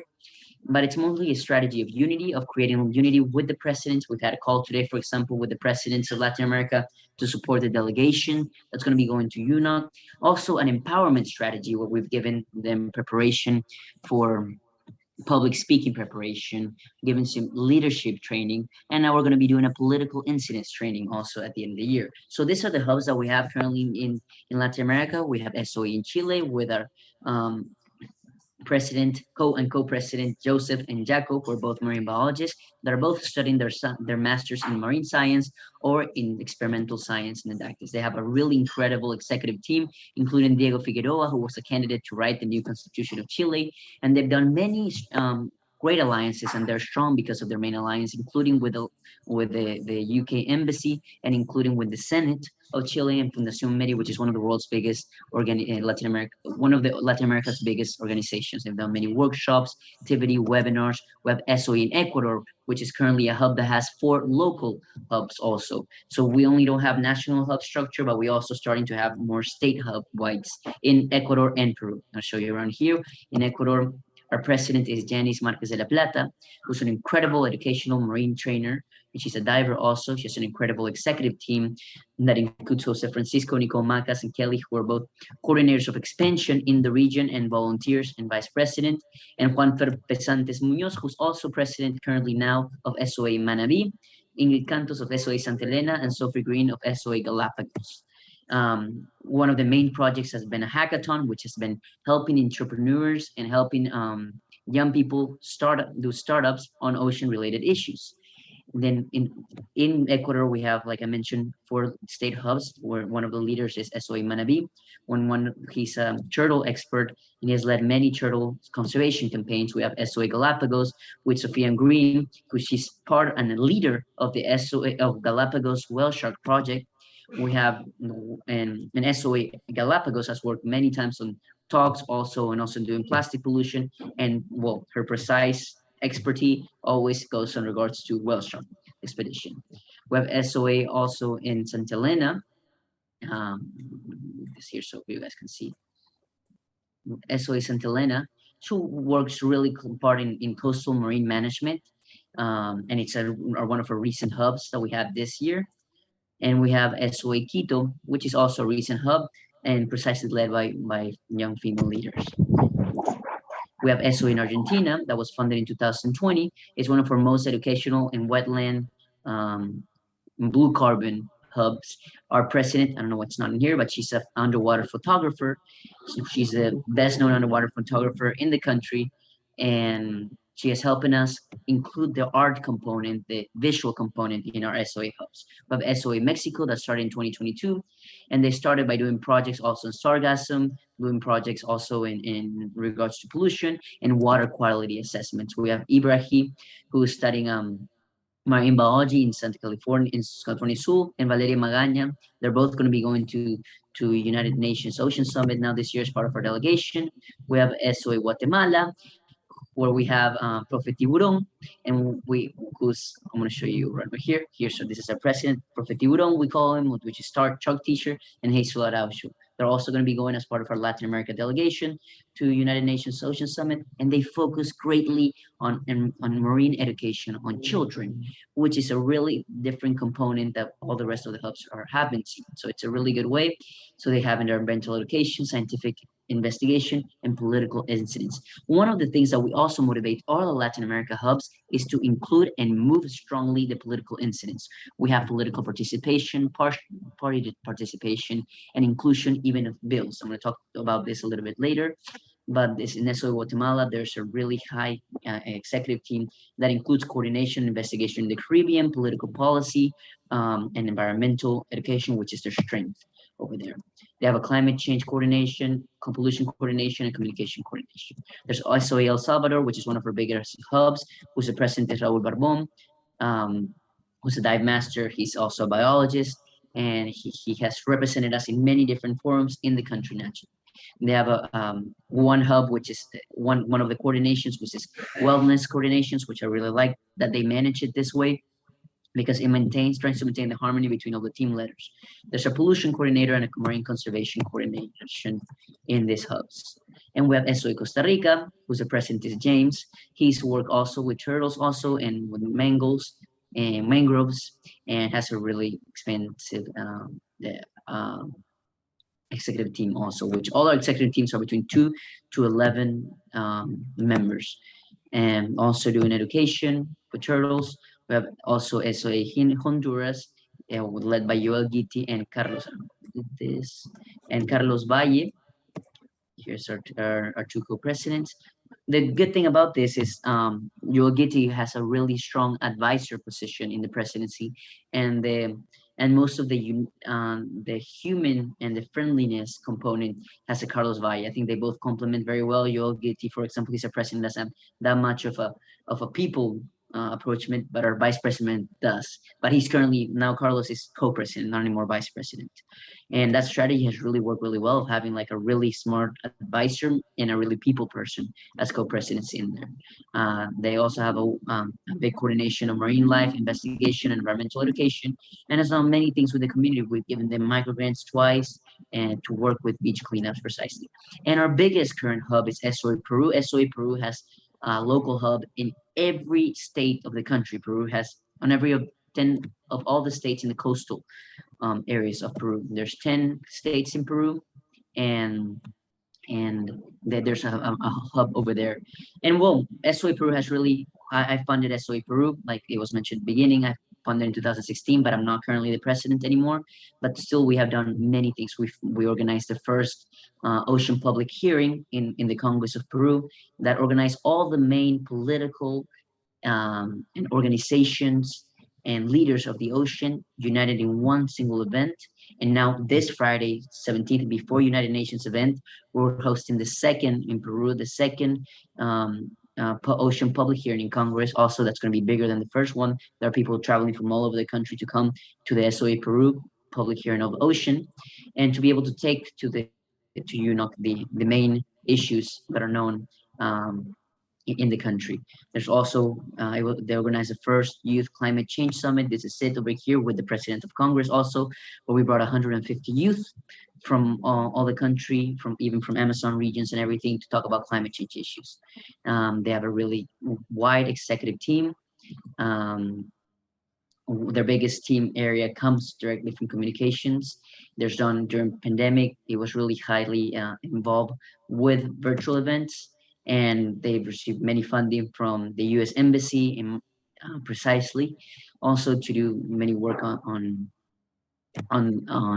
the project of journalism, to where we capacitated young journalists to work start having a conservation line, because the journalism here in Peru does not have an environmental conservation line. It usually is focused on corruption, economy. So we thought it was important to form some young journalists to start doing a conservation line, book on seabed mining. This was funded by the SOA microgrants, the academia that was also funded by SOA microgrants, and we've involved in many different activities.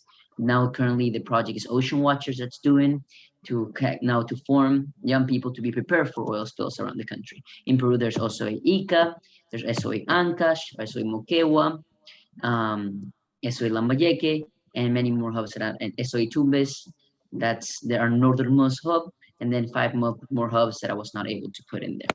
So I don't know, I had 67 slides, so I didn't think I was going to finish going through all that, but I think I was able to finish in this. So I don't know if you guys have any questions in regards to SOA Latin America. Okay, let's see from the comment section if there's any question given from the audience. Okay, in regards to the bill, I think that's a really good question. I see that what's the bill SOS has put in Latin America. So currently in Latin America, one of the things with our region is I know it's happened. It's the same thing that happened in Africa, and I know it's happened also in the Pacific Islands, where because there's been a lack of legislation on regards to extractive activities, many countries like United States, Europe has gone over there and exploit resources, creating an effect directly on its biodiversity. So the main thing we think it's going to happen in our region, and it's already happened. You know, most of our mining companies that are here extracting are not even Latin America companies. So we think the same thing is going to happen in our ocean. You know, you guys know about deep seabed mining, which is going to be the next activity that's going to be exploiting the resources in the bottom of our ocean. So in Peru, we're currently writing the first deep seabed mining moratorium bill in the country that's going to become the first deep seabed mining moratorium bill in Latin America. We hope this bill should be proposed on Friday on the public ocean audience, and we want to take it to the United Nations Ocean Summit as a commitment also from Peru to have the first deep seabed mining bill proposed in Congress by this year. And we want to do a moratorium that's 10 years. That means no extractive activities, no, just to promote also investigation, to promote the science that's needed to occur before there's an activity. Yes. Thank you, Mr. Bartra. I hope that's answer your question. So the next question is from our audience. When I look at the map just now, I wonder about why Mexico has the most, the worst hypoxia, less oxygen in the water. Mm-hmm. Well, it's Mexico and Brazil that have the worst hypoxia cases. And it's mainly because the origin of hypoxia usually comes from the fluvial rivers, lakes, and also underwater sources. And the main source of eutrophication here in Latin America is nutrient pollution because of the agriculture runoffs that come over here. There is a complete lack of well, Mexico, it's very crazy. Mexico and Brazil have also the strongest regulation on runoff, but also have the worst case of eutrophication in there. But it's because of the high amount of agriculture that occurs over there, and the high amount of fertilization that occurs that give nitrogen and give phosphorus to the rivers that end up going to the ocean.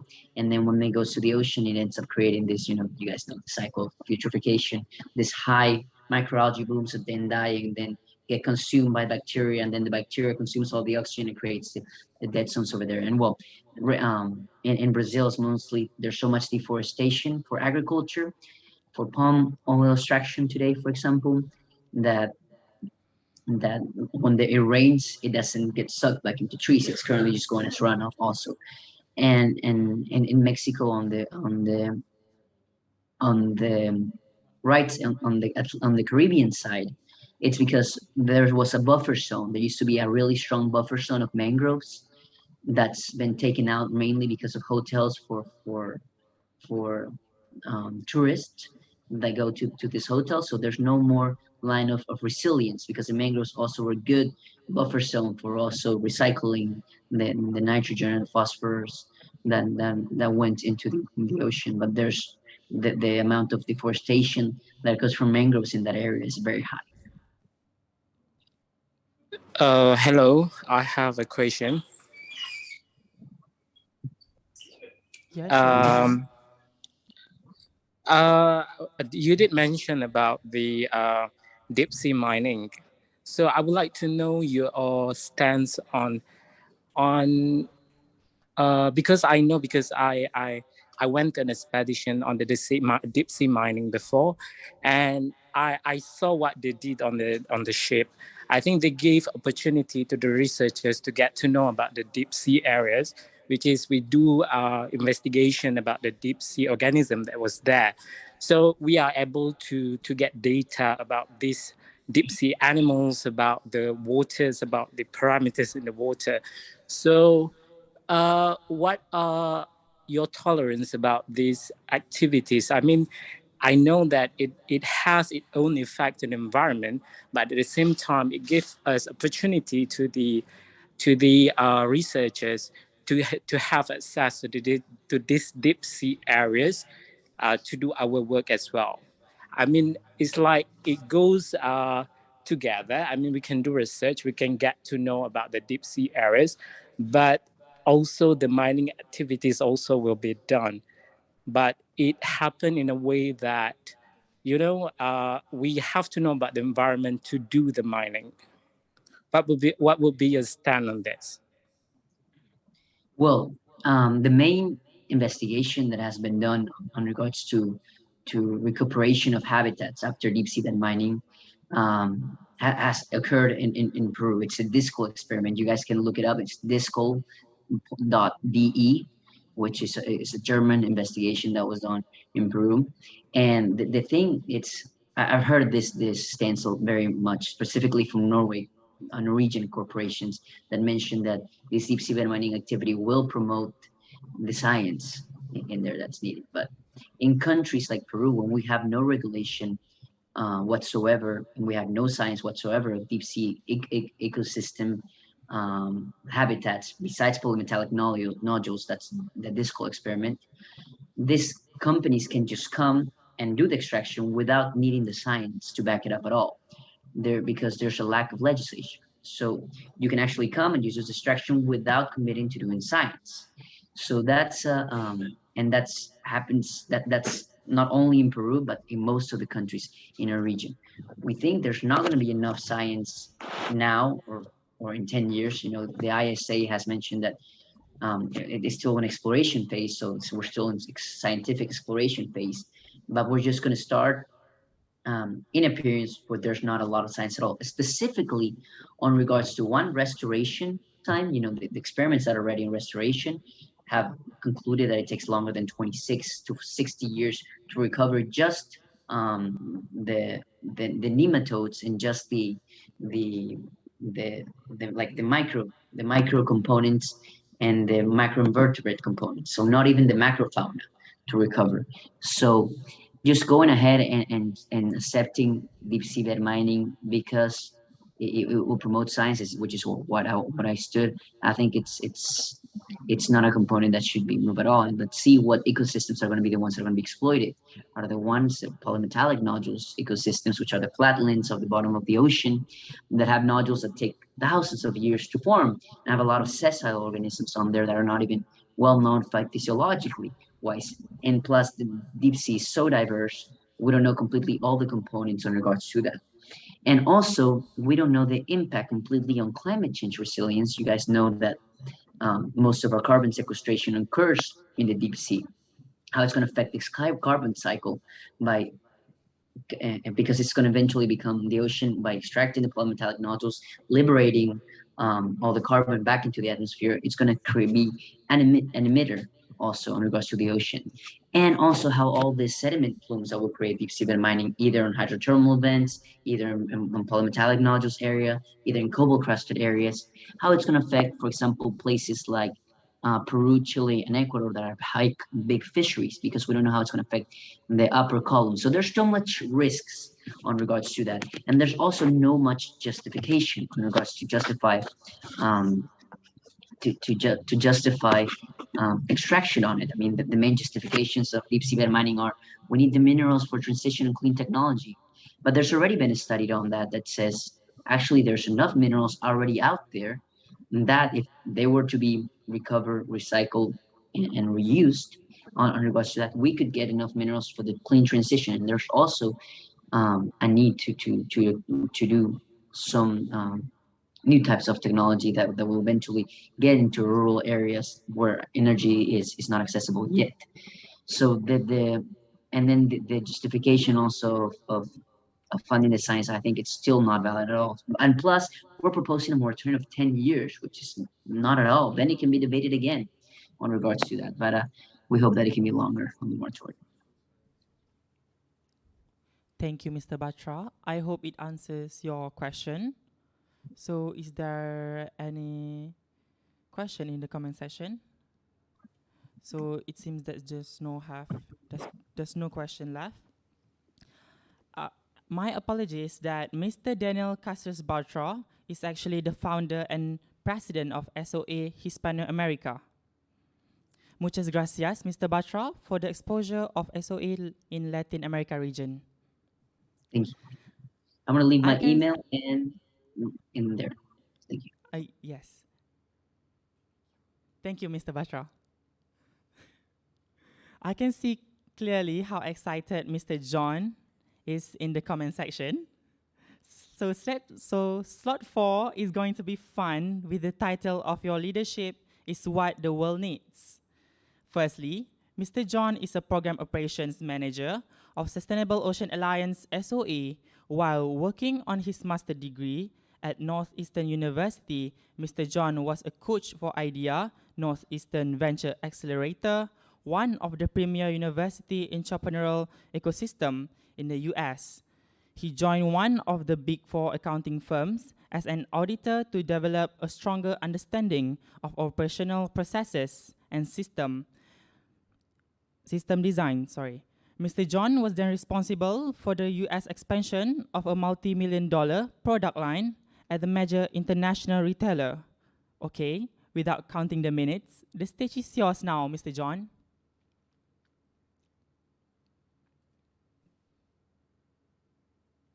Hello, everyone. Perfect, thank you. And thank you for the bio. Really appreciate being here. Thank you to all the hosts and sponsors for making this event possible. And yeah, it's interesting hearing that bio, which is something that was definitely at the time it was written, the most important thing that had been happening in my life. And as I look back on it, the work that we've been doing at SOI, at Sustainable Ocean Alliance, really puts into perspective some of the things that I used to be very proud of. So you mentioned, for example, working at an international retailer, launching a product line. It's really interesting to hear that, because now when I look at that, there's a point of pride of the being able to produce something, and working in this field, noticing all of the negative impact that was created through that work. So I really appreciate being able to look at that with you. And really highlight and thank you to Daniel for sharing about SOA Peru and the Hispano-America community. Daniel has really been one of the core leaders within Sustainable Ocean Alliance in paving the way for all of our other hubs and other regions to further develop. What he has been able to create in Hispano-America and Peru has now led us to be able to create work in Europe and the Caribbean and Africa and Southeast Asia and in the Pacific Islands. And it's truly remarkable to see the work that Daniel has done and also the other leaders in our community. And I will be sharing a screen. So give me 1 second. And you may have seen some of these slides already. but welcome to the Sustainable Ocean Alliance. And you may have seen this too. We've inherited a planet that's in decline. When we look around, it's very clear that the situation that we are currently operating in is not the way we need it to be. I was at work the other day, or in the office, and there are plastic containers from people going out to restaurants, and then there are compostable containers from people going out to restaurants. And our disposal system where I live isn't actually able to process the compostable containers, so they need to be thrown in the trash as well. So just that's another point to note of, there may be good intentions, but there are a lot of other external elements that are required to really move things to where we want them to be. So let me talk a little bit more about SOA. And our vision is to restore the health of our ocean in our lifetime. And the health of our ocean is a really big picture, because the ocean is connected to all of the rivers, all of these lakes, the entire system connects to the ocean. And I like to think of the ocean as the barometer of the world. And you can tell that if the ocean isn't doing well, the rest of the world is likely facing challenges as well. And it's been very interesting to note that the ocean is currently, or is still behind in being able to demonstrate the dramatic impacts, or the deep sea is yet to show the impact of what's been going on in our climate. At SOA, we have two primary programs. We have the Ocean Solutions Accelerator and the Ocean Leadership Program. The Ocean Solutions Accelerator is a month-long virtual accelerator program where we have historically brought over 45 different companies through this program, where they connect with expert mentors, leaders, consultants, and develop a skill set that supports them in creating the businesses that they want to have in the world. We also have the Ocean Leadership Program, which consists of our hubs and our micro grants, and the support of young ocean leaders and early career ocean professionals around the world. So I mentioned we have mentors, partners, speakers, and investors. Our startup companies have, I believe, brought in, or we've provided almost $1 million in funding, and they've raised, I believe it's either 20 or $200 million in follow-up funding. We have over 200 mentors that we're able to connect members of our community with, and we provide workshops, events, roundtables, and one-on-one mentorship and coaching for leaders in our community, either the founders of companies, the leaders of hubs, the recipients of our microgrants program, and other people that, that reach out, connect, and demonstrate the initiative to take action and engage. And I will also be keeping an eye on the chat. So if there are questions that come up, please feel free to ask. I'd be more than happy to share. Over the last 4 years, we've accelerated 45 companies, and it was $200 million of funding that they have received. We have a presence in over 165 different countries with individuals and hubs throughout the world, with over 6,000 youth that are representatives of Sustainable Ocean Alliance. We have 72, actually 73 at this point, international hubs, and we have funded through our microgrants over $400,000 to work on projects. And what you heard about with with pulp, and like that is an example of a project that has been created or supported through us. And something really fun to consider is that these projects are incredible opportunities for somebody who is, and this is a statement that I love, if you're closer to the problem, you're closer to the solution. So with the microgrants program and hubs, our goal is to support people who are aware of the problems in their local community so they can more easily take action. So we can support in whatever the project is, as well as connecting them to a larger global network that they can have conversations with people working on similar things. It's been incredible looking at communities in Charleston, South Carolina, and some of the communities in the Pacific Islands. There's been history of women oyster cultivators in both of these locations so far around the world. And there are similar situations that occur with mangroves and seagrasses and kelps, and the impact is taking place on a global scale. And there are similarities because we are all connected by the ocean. The accelerator helps us launch for-profit ocean solutions. And we know that there are really two ways to go about it.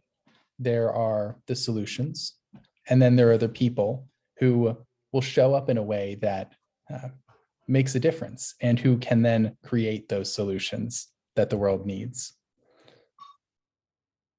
So the companies that we work with exist in 29 different companies or countries, plus additional countries that they are running pilot projects in, have created an additional 500 jobs. And as you can see, we have supported them financially, and they've gone out and raised additional money themselves. Here are some of the companies just that I'd love to highlight. And there's a really wide range of technology and incredible things that are taking place in the world. So starting at the top, I can point out some that feel really cool. Like Akua is creating kelp-based burgers as an alternative to meat solutions.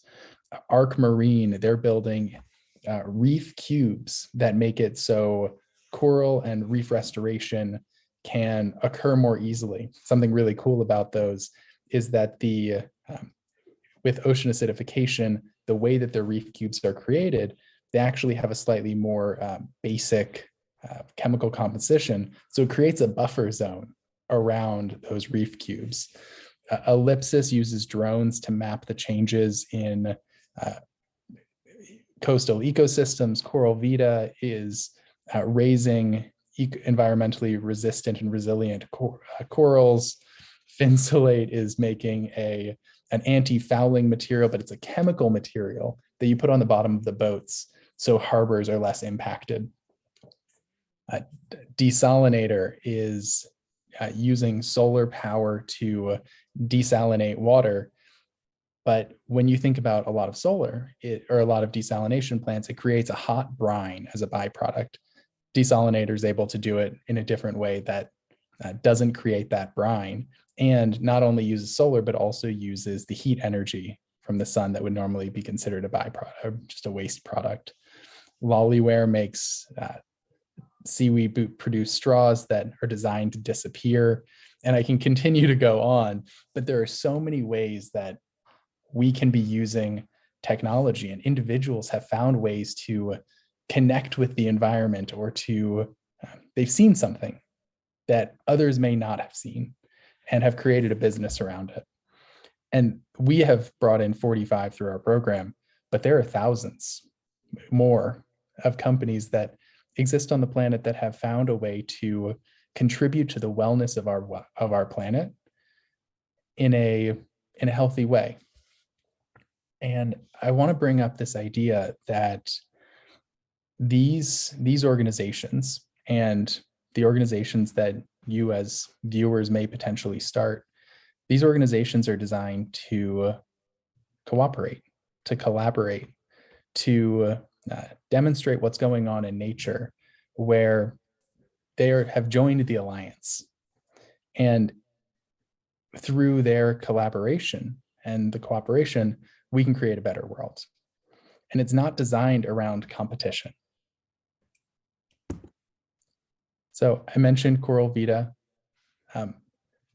They were also the recipient of the Earthshot Prize, and they're able to grow these coral fragments up to 50 times faster than they would otherwise.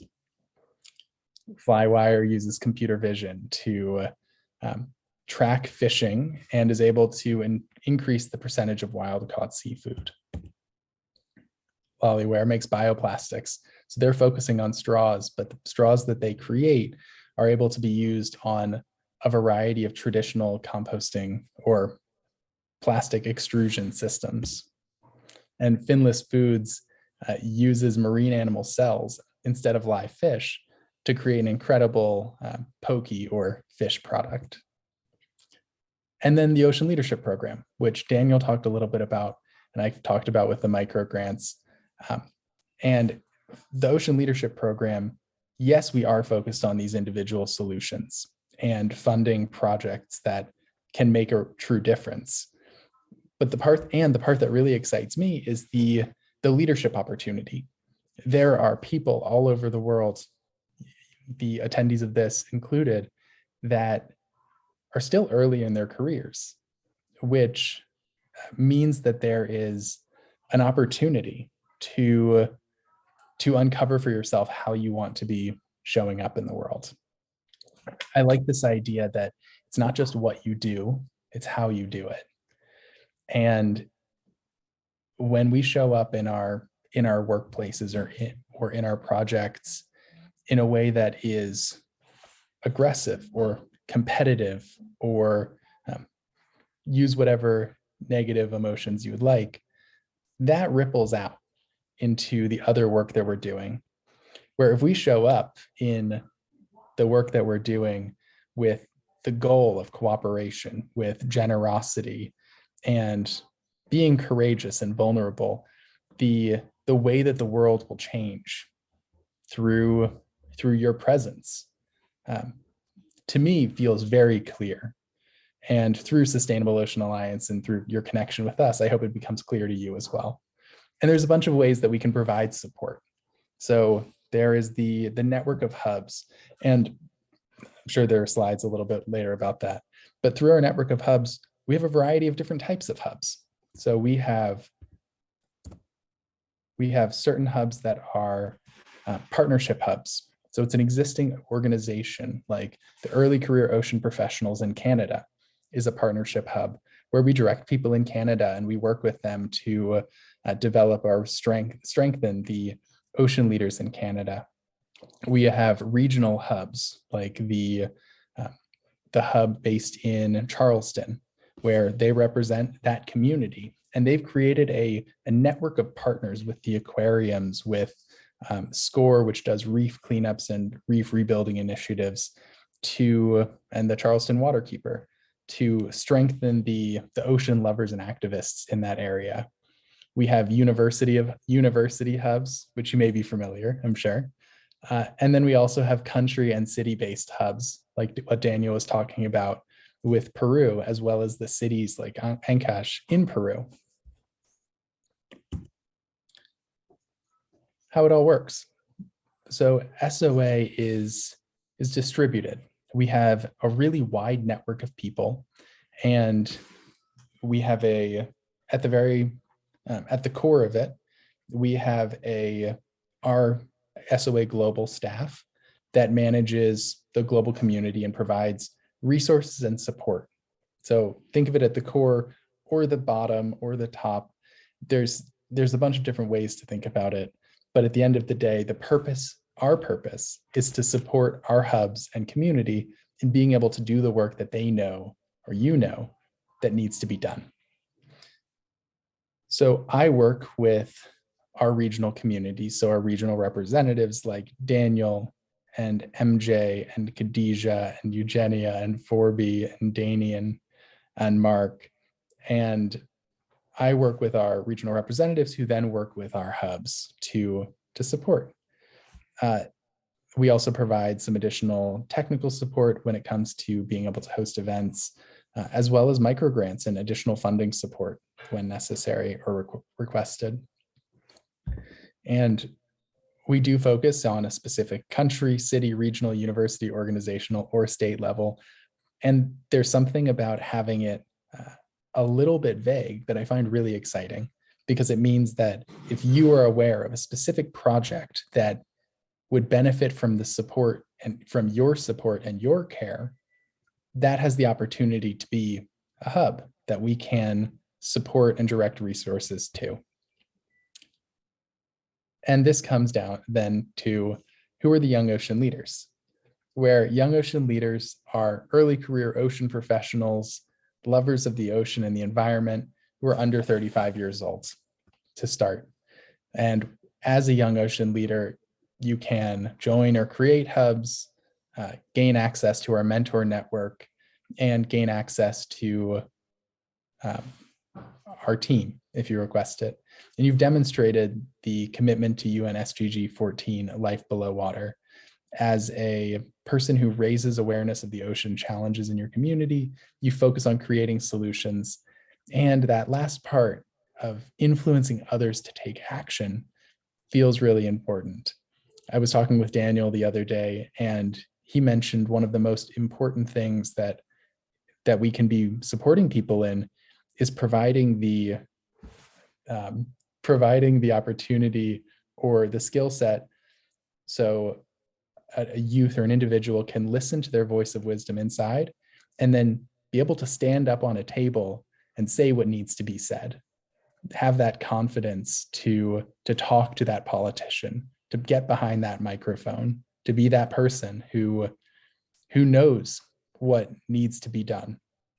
And a part of our ocean leadership program is further developing those skills and trusting oneself, and also clarifying what are those talking points that make a difference. And you heard Daniel earlier being able to talk about deep seabed mining, and it is very clear that Daniel knows what he's talking about, and he has spent time supporting others in talking about that as well. So we use our hub network as a way of organizing the people who are a part of our community, and they can create or lead local hubs. And because all of our hubs are organized somewhat differently depending on the regions they're in, something to consider is that we really appreciate the level of value from that customization. So within Hispanoamerica, when Daniel is working on creating political campaigns, having the presidents of SOA, that region, being able to attend is a really valuable way of existing, where in other parts of the world, so in the United States, the title, the president of SOA Charleston is not as important. And being a part of SOA Charleston, there's some real value in being able to advocate and connect and work with other partners in that region. So all of our different hubs have ways of existing. And this is a case study. SOA Japan, their goal is to create the largest network of activists and leaders in Japan to accelerate the country's transition to becoming a more ocean conscious society. And all of our hubs are doing different things. SOA Japan hosted a series of webinars, 2 beach cleanups, and multiple member engagements. And they worked with SOA, with us, to recruit micro-grantees from Japan.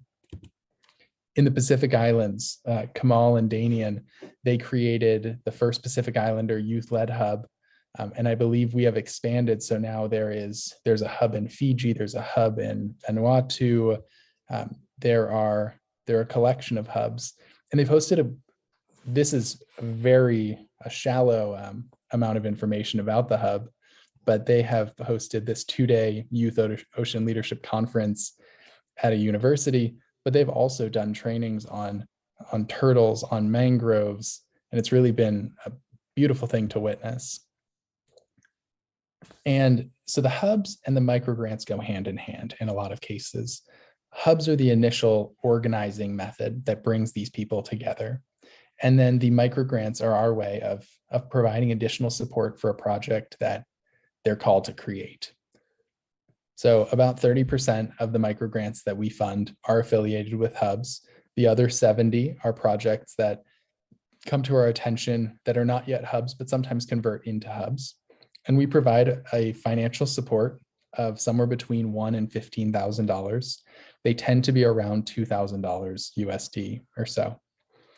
And as of the beginning of this year, which we have recently opened and closed another round of funding, we funded $425,000 to 177 different projects, in addition to providing mentorship, coaching, and curriculum for those leaders that have gone through or received our support. In Indonesia, there is carbon ethics that's sold and created carbon offset packages for a portfolio of organizations and activities that do seaweed farming, mangrove restoration, and coral planting. And then we have Mikoko Pamoja, which has been an incredible thing to witness. They have been planting mangroves, and what we were able to support in the process of transitioning from when they were initially using plastic bags as their initial planting medium, to engaging with the women in their community to create clay pots that would eventually break down and degrade as they're planting substrates, so the root masses didn't separate when planted. And those are the slides that I have, and I would be happy to open up for questions or share anything else that is coming up. Thank you, Mr. Jon. Let's see in the comment section or the audience in the floor, from the floor.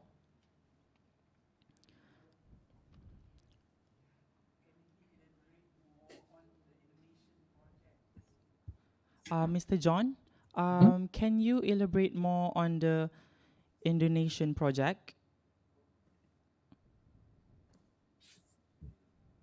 Yeah, I'd be happy to. So I can try to, realistically. Carbon ethics has been an incredible project in that they've been able to, what feels like starting something that is very new in the creation of carbon offset packages, that has allowed larger organizations to gain access to environmental sustainability. And they've actually led the way in a collection of other organizations that we've been able to support in doing the same sort of thing. So carbon ethics, and they have a website. There's additional information that I'm sure you could find on your own as well. But we also have an organization called Tenica in France that's associated with SOA France that has done something similar in the creation of carbon offsets and being able to partner with major corporations to to provide and access their environmental goals. Thank you, Mr. Jon. Mm-hmm. Other than that, I would like to take an opportunity to ask you, since you are the program operation manager of SOA, so basically you're working in a team, right? What can you do to motivate your team? So great question. I love this. Yeah. So I could also share a little bit more about the structure of SOA as a whole, if that's something that would be interesting for you to hear about. Yeah, lovely. Okay, great. So Sustainable Ocean Alliance, we are a totally distributed organization. Our team, I live in California in the United States. We have our regional representatives in a variety of different countries. So Peru, Cameroon, Fiji, Portugal. And as a distributed organization, motivation is definitely something that can come up as a challenge, because we don't have that face-to-face interaction with each other on a regular basis. And when you ask the question, how do we motivate the team? Yeah, I think that there are two sort of belief structures around how do we motivate people. There's intrinsic, which is internal motivation, and then there's extrinsic, or the external motivation. And I know for myself, and when I connect with people on our team, a lot of the work that's going on at SOA, because of the nature of it in environmentalism, is very much intrinsic. There is a strong desire for many members of the team to make a difference, to support the region and the community that they are a part of, that frequently results in not necessarily following the boundaries of a traditional workday, and taking on responsibilities that are potentially outside of a job description. I don't feel like within SOA that motivation frequently comes as the largest challenge, though what I can say is that clarity of purpose can be something that's really supportive. So when working with groups, I find it very useful to be very clear in what is the purpose of the group that is being created, what is the structure of the group, and then once you have that purpose and that structure, the relationships and the connections between the team and the people on that team will develop. And once you have those strong peer relationships, the work starts or stops feeling quite so much like work, where I find it an absolute delight to be able to spend my time working with our hub leaders and regional representatives and the rest of the SOA team. Spectacular. Thank you, Mr. Jon. Mhm. What a great topic to boost up youngsters to always be ahead of the others. So is there any question left in the comment session, if I may know? It seems there's no questions. So a good leader is not only good at leading, but also good at conducting. Thank you, Mr. Jon. Coming Thank up you. next is Miss Siti Syuhada. She is from Penang and has done her Masters of Performing Arts and Drama at the University of Malaya. She is currently the Creative Director of Urban Biodiversity Initiative UBI, which is an independent collective for urban ecology research, conservation, and environmental education based in Kuala Lumpur, Malaysia. Ms. Syuhada has also worked on several programs such as Bulo in the City, Are You Down for This?, Katak di Bawah Tempurung, Cross Teachers, and many more. With the slot titled Creativity in Conservation, Ms. Syuhada, we welcome you to give your talk. Hi, thank you for having me. Just checking audio. Is my audio fine? It's a bit low. How about now? Okay, loud and clear, but it is a Loud and little bit blurry. A little bit blurry. I don't think so. I Okay, can okay, like clear. fix Sorry, anything else. clear. All right, awesome. Sorry, I'm at a cafe right now, so there's like background music for you all also. Right, yeah. I'll just share my screen.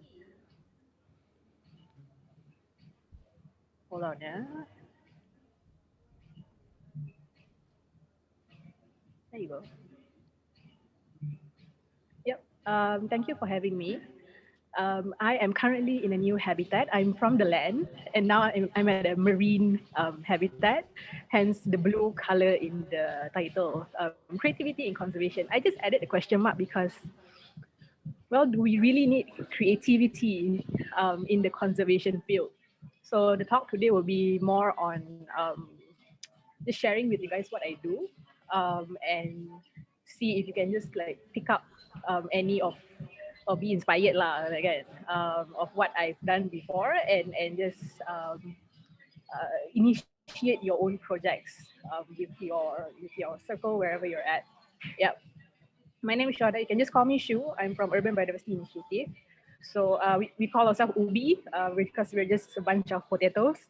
Yeah, we do research, environmental education, and also consultation relating to urban wildlife, so plants and animals that you can find in the city. And so far, it's only in Klang Valley. Yeah. My talk today will be more on how we've done our environmental education activities. I don't think programs. I think it's more of like activities. We approach it slightly differently because we like to experiment. Most of our programs is like a first-hand sort of projects. Yeah, so I'll just show lah. Right. Yeah, so all of these like outreach programs and whatsoever, it sort of falls under science communication. I don't know much academically deep in this science communication sort of topic, but to me, I just see it as a form of language, because different people, different audience, you need to reach out and speak to them differently. And sometimes when you collaborate with other groups, there's a way how to go about it lah, right? And for my share today, I think so how I'm going to go about this is I'll just share with you what we currently, like what's going on right now, and then we'll see like what I've done before and challenge. So this one, I highly recommend you all to have your pen and papers ready, because I think so I might be throwing out ideas here and there, and you can just pick up the ideas if you want to, develop them if you want to, up to you lah. Yeah. Right, for going back to the science communication outreach activities, there's actually zero formula for this. I cannot really tell you how to exactly go about it, because it's, to me, I see it's very flexible. It depends on what you want to do and the community that you sort of want to like work with. Hence, the way how we normally go about it is experiment lah, is a nice way to go. But the other way is just hentam saja. Maybe some of you have come across this term of when you're doing your PhD or your research, what you do is you F around and then you find out. So that's sort of like the slogan here. How we do things. Yeah, so we just like to experiment lah. Yeah, and all you need to do is you just need to use two organs. Of course, physical body need lah, but yeah, all you need is your brain and your heart. It's always like, you know, follow your heart. What do you feel like doing? So what my share today will be a lot of like what I've always been curious and I really want to try that out. And of course, you need your brain because some sort of planning and organizing, being cautious of certain things, we need to be aware of lah, right? So this one, what's going on right now? So I just call up some friends just to ask like, hey, what do marine groups have been doing so far? Like I know the really common one is beach cleanup, gotong royong groups, activities, have been done. There's talks, hybrid tours. I've joined hybrid tours before. I feel like it's amazing because I get to see videos of you all doing like tours of turtle hatchlings or whatsoever. That's great. Classes, recycling programs. I found out there's also like snorkeling while you kutip sampah in the sea. That's wonderful. So these are what's going on right now. So in terms of like, if you want to create your own initiative, if you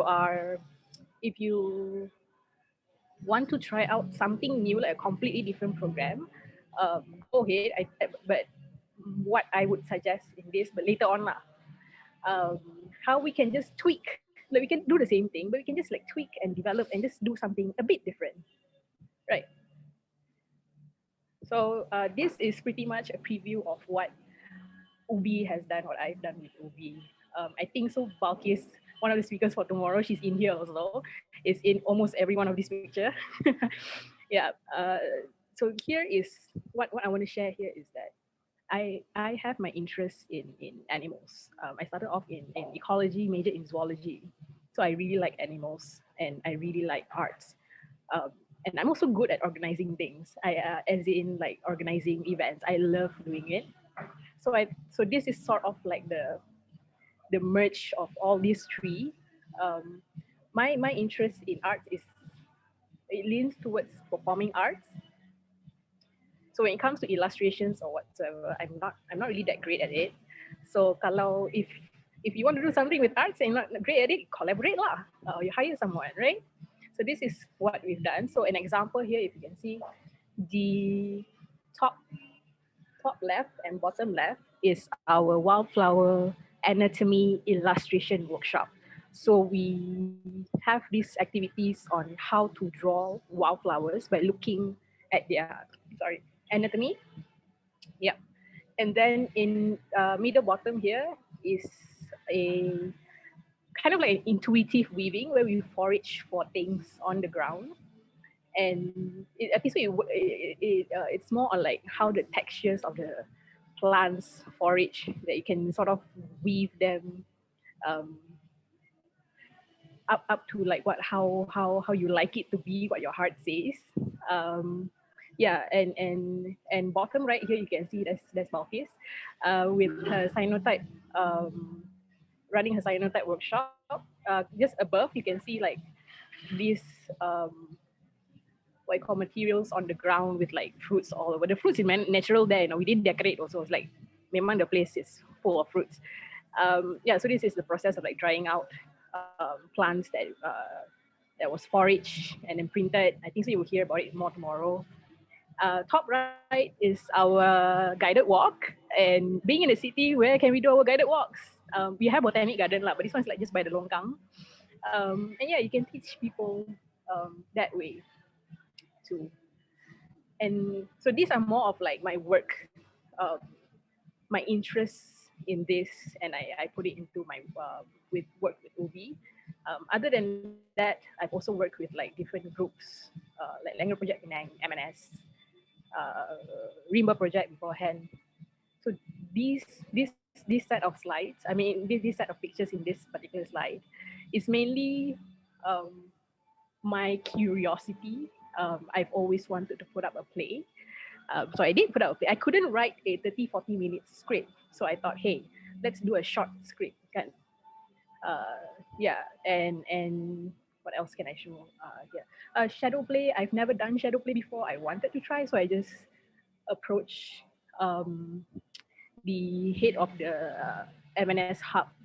Yeah, in this was in Mid Valley, and I just said like, can I do shadow? Normally, when you ask, if you're curious to run, let's say like I want to draw comic books about gastropods, for example, challenge.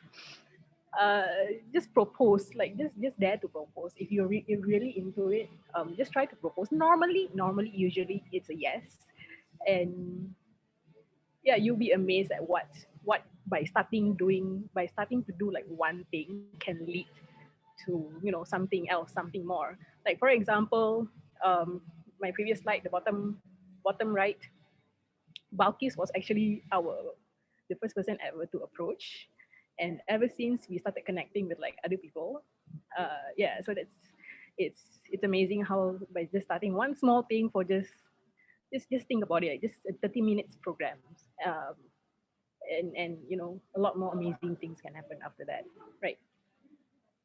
Yeah, so I'll be talking about this slide more. Just let me know if I run out of time. I think so I will talk more on this slide.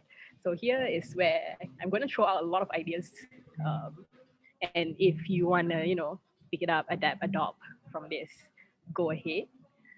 So yeah, be there to like experiment. I'd say that hentam saja, innovate, explore, tweak, program, develop topics and or experiences for people.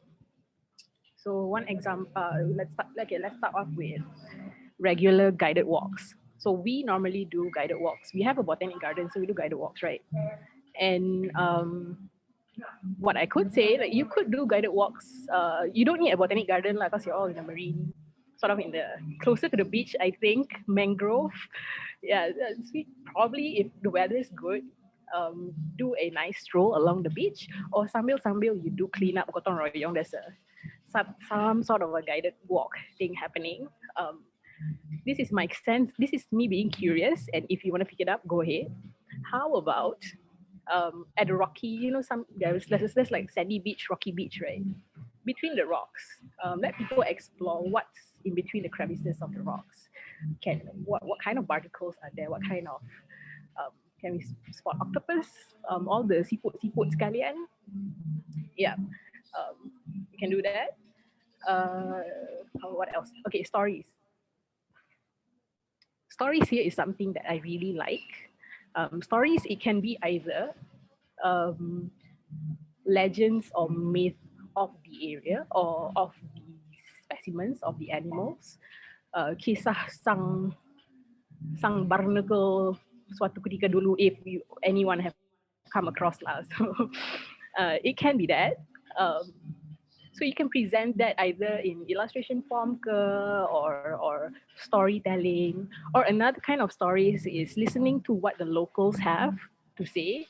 Kisah Pak Leman keluar memancing tengah laut and he spotted a troop, and they would call a group, a flock of ikan pari that glows in the dark or something and that like that. So just you can listen to what their stories are. But when you do this, the important thing is consent. Please ask for consent. Yeah. Other than that, writing articles, I find that this is one of the important things. Yes, we do have groups like Makaranga who are doing great at articles, but I feel like we are lacking of articles that comes from is it called the public, from orang tu sendiri. Contoh that I can say, right now I'm on a project called Folding Foliage. This project started off with me just being curious about foods that are wrapped in leaf, kan, makanan yang dibungkus dengan daun. But when I Google it up just to know what kind of trees or plants there are, I only found one article, and other than that comes from Indonesian punya documentation from Indonesia, which is fine, but I feel like we can explore more of what we have with our environment lah. So there's that. It can be in the form of a blog. It can be, normally people will post on Instagram nowadays, but if there's a platform that can non-social media platform, something like a website, just articles, stories from the interns, something like that's it's nice to see from someone else's perspective. Yeah, art workshops. Yeah, just collaborate with artists. Either I feel like you tak perlu pun nak cari like a high-end artist. You can just find, like, sometimes I just for example, like my brother, he does graphic designing. He has no like high profile portfolio whatsoever. So sorry, my brother. But you can just start off with your family members juga ke, like, hey, can you draw something for me? Can you illustrate something for me? Let's run a workshop together. Sometimes even, again, mentioning Balkis, just highlighting Balkis today, help you promote for your talk tomorrow. Yeah, sometimes you just like text her, like, hey, are you free next month to run this workshop? Yeah, and then you just work things out. If not free, then I might just find other times, right? Other than that, you can do merchandise if you're great at coming up with games. There's now like card games and apa lagi I think so, card games, and I think some people are developing some sort of like a VR and a app. iNaturalist. I mean, some other things besides t-shirt lah. I mean, t-shirt is of course great. If you can design some new fashion style using recycled from pulp, can you're all doing pulp now, right? Yeah, there's that. I like interactive programs. So if any of these can be somehow interactive, that would be wonderful to have. Now I'm jumping around here. Question yourself. This is something that comes. That's basically me. Like, I always question that, what if I want to know how many types of jellyfish do a leatherback turtle actually eat? So sometimes even you have these kind of thoughts. So why not you just pick that thought and explore. You want to take this, go ahead. Like, what other baits that turtles sleep on besides that big coral baits, something like that. Friends of turtles. So this one is, the point here is, sometimes when we talk about, I feel like when we talk about saving turtles, saving orangutan, it can be quite, how to say, like you'll get burnt out from just listening to this, like get tired of listening to this. How about giving people the experience of learning the surrounding, the friends of turtles? What are the fishes in the sea? A coral fish, different types of corals, things that may or may not directly relate to turtles. This one I'm just saying turtles for example, but it will give people a sense of, wow, there's these things here in Malaysia I didn't know. So something like like the example I gave on the rocky beach, where you can just explore and just know like different types of barnacles. People will be amazed by that. I mean, if I were to join, I would be happy to know like, wow, I didn't know there's like on one rock there are 10 species of barnacles, 10 different types of barnacles. Contoh lah kan. Yeah, so there's that. And last one, start small, do small. So this one is something that I've always I like to do, which is starting. I don't really like the word start small actually, meaning that you work in a small group of people. I always just work in a small group of people. I don't intend to have a big run big projects, big events, because for me when I do small groups, memang target 10 people at least, maximum 20. I think 20 will be quite a lot for me. This would be, I feel like I could see live reactions, interactions. You get to bond with the participants more. So that's something that I like about working with small groups. Yeah, and from all this, what I really like to see is whether or not it gives them a huge impact or they just pick up one small thing from that. Um, that it would create conversation.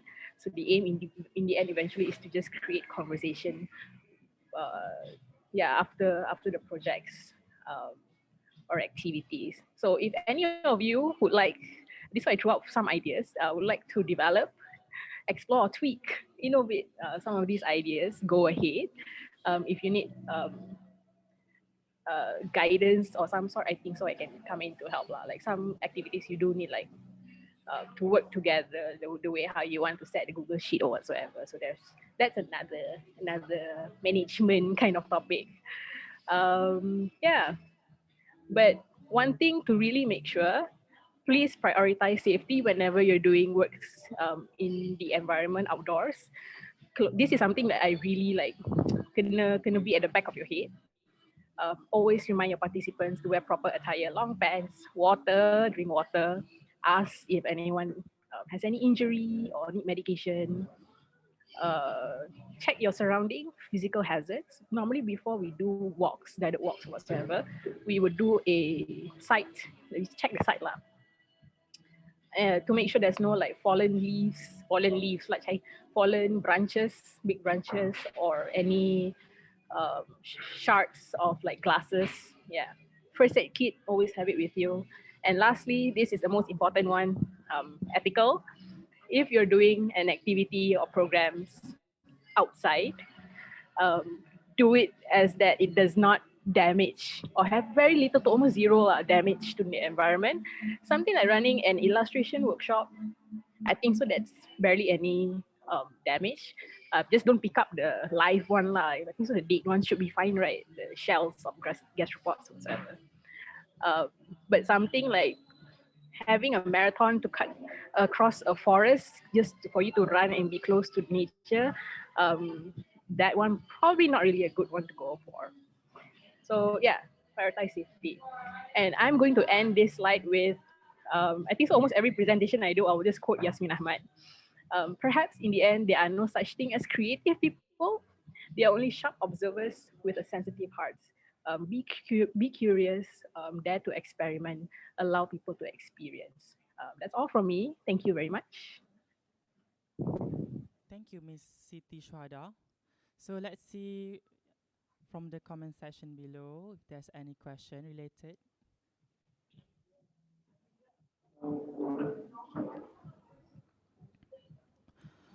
Okay, Miss Siti Syuhada, I have a question.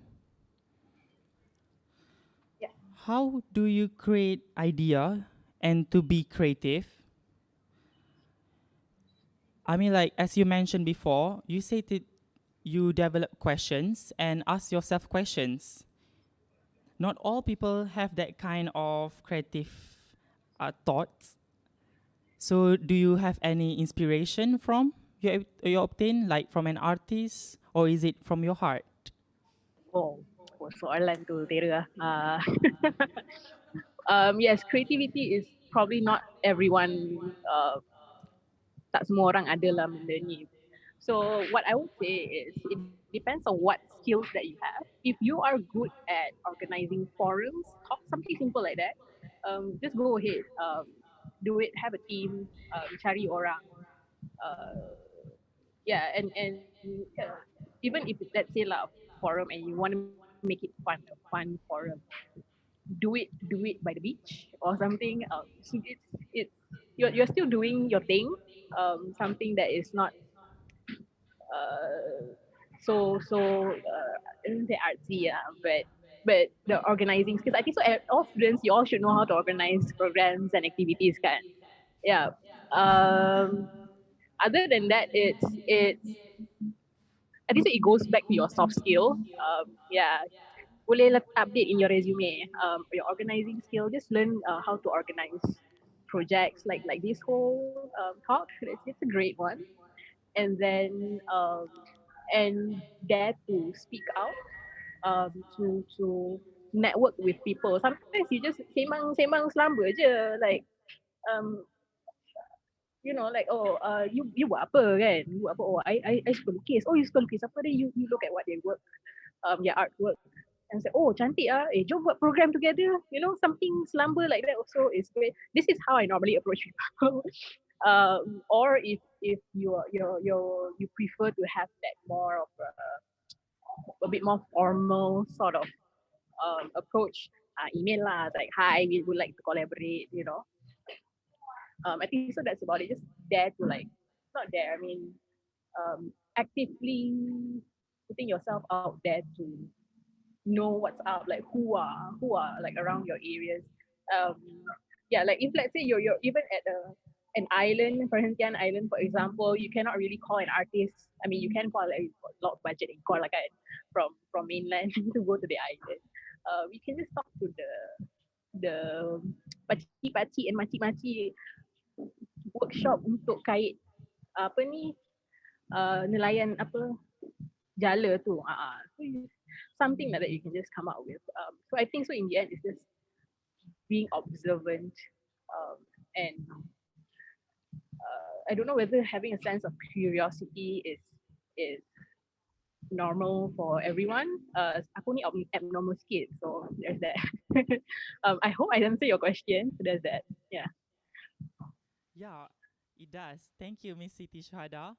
So I can see clearly it is from a random or casual talks and sometimes from your curiosity. Yeah. Thank you, Miss Siti Syuhada, for the magical and sparkling clear talk. Wow. Okay. Sure. Thank you. Yeah. So let's just see here. Okay, so we have another question from Nur Salwa Baharudin. Thanks, Ms. Syuhada, for awesome work. Do you think UBI could accept internship students to work alongside with you for projects? The general answer is yes. Tapi we are a very small team. The one the fingers on your hand is lesser than that. And our team is very small. What you can do is just, but it depends on what projects we have. If kebetulan it's the season where we have projects where we do need extra manpower whatsoever, then yeah, we will be very happy to have you on board. So just hantar masuk je lah email. Oh, I didn't put my email or Instagram to reach out to. So for kalau berminat, you can just email us at urbanbiod. I think so. I will write it down in the chat. Urbanbiod, URBANBIOD @gmail.com, or just follow us on, or like just drop us a DM on Instagram or social media, at UBI_MY. Yeah, or just follow my own personal one also boleh, Syuhada Sapno. I reply lah to people. Yeah. Okay, thank you, Ms. Syuhada, our queen of creativity. Now, we are already at the end of the first series of talks. A big thanks to the speakers for the fruitful talks, and I hope we all can implement the knowledge we obtained today in our life and share them with our beloved family, friends, and other people. Thank you also to the audience for lending your ears, and don't forget to scan and fill up the attendance link provided in the comment section. So see you tomorrow for the next talk. Bye.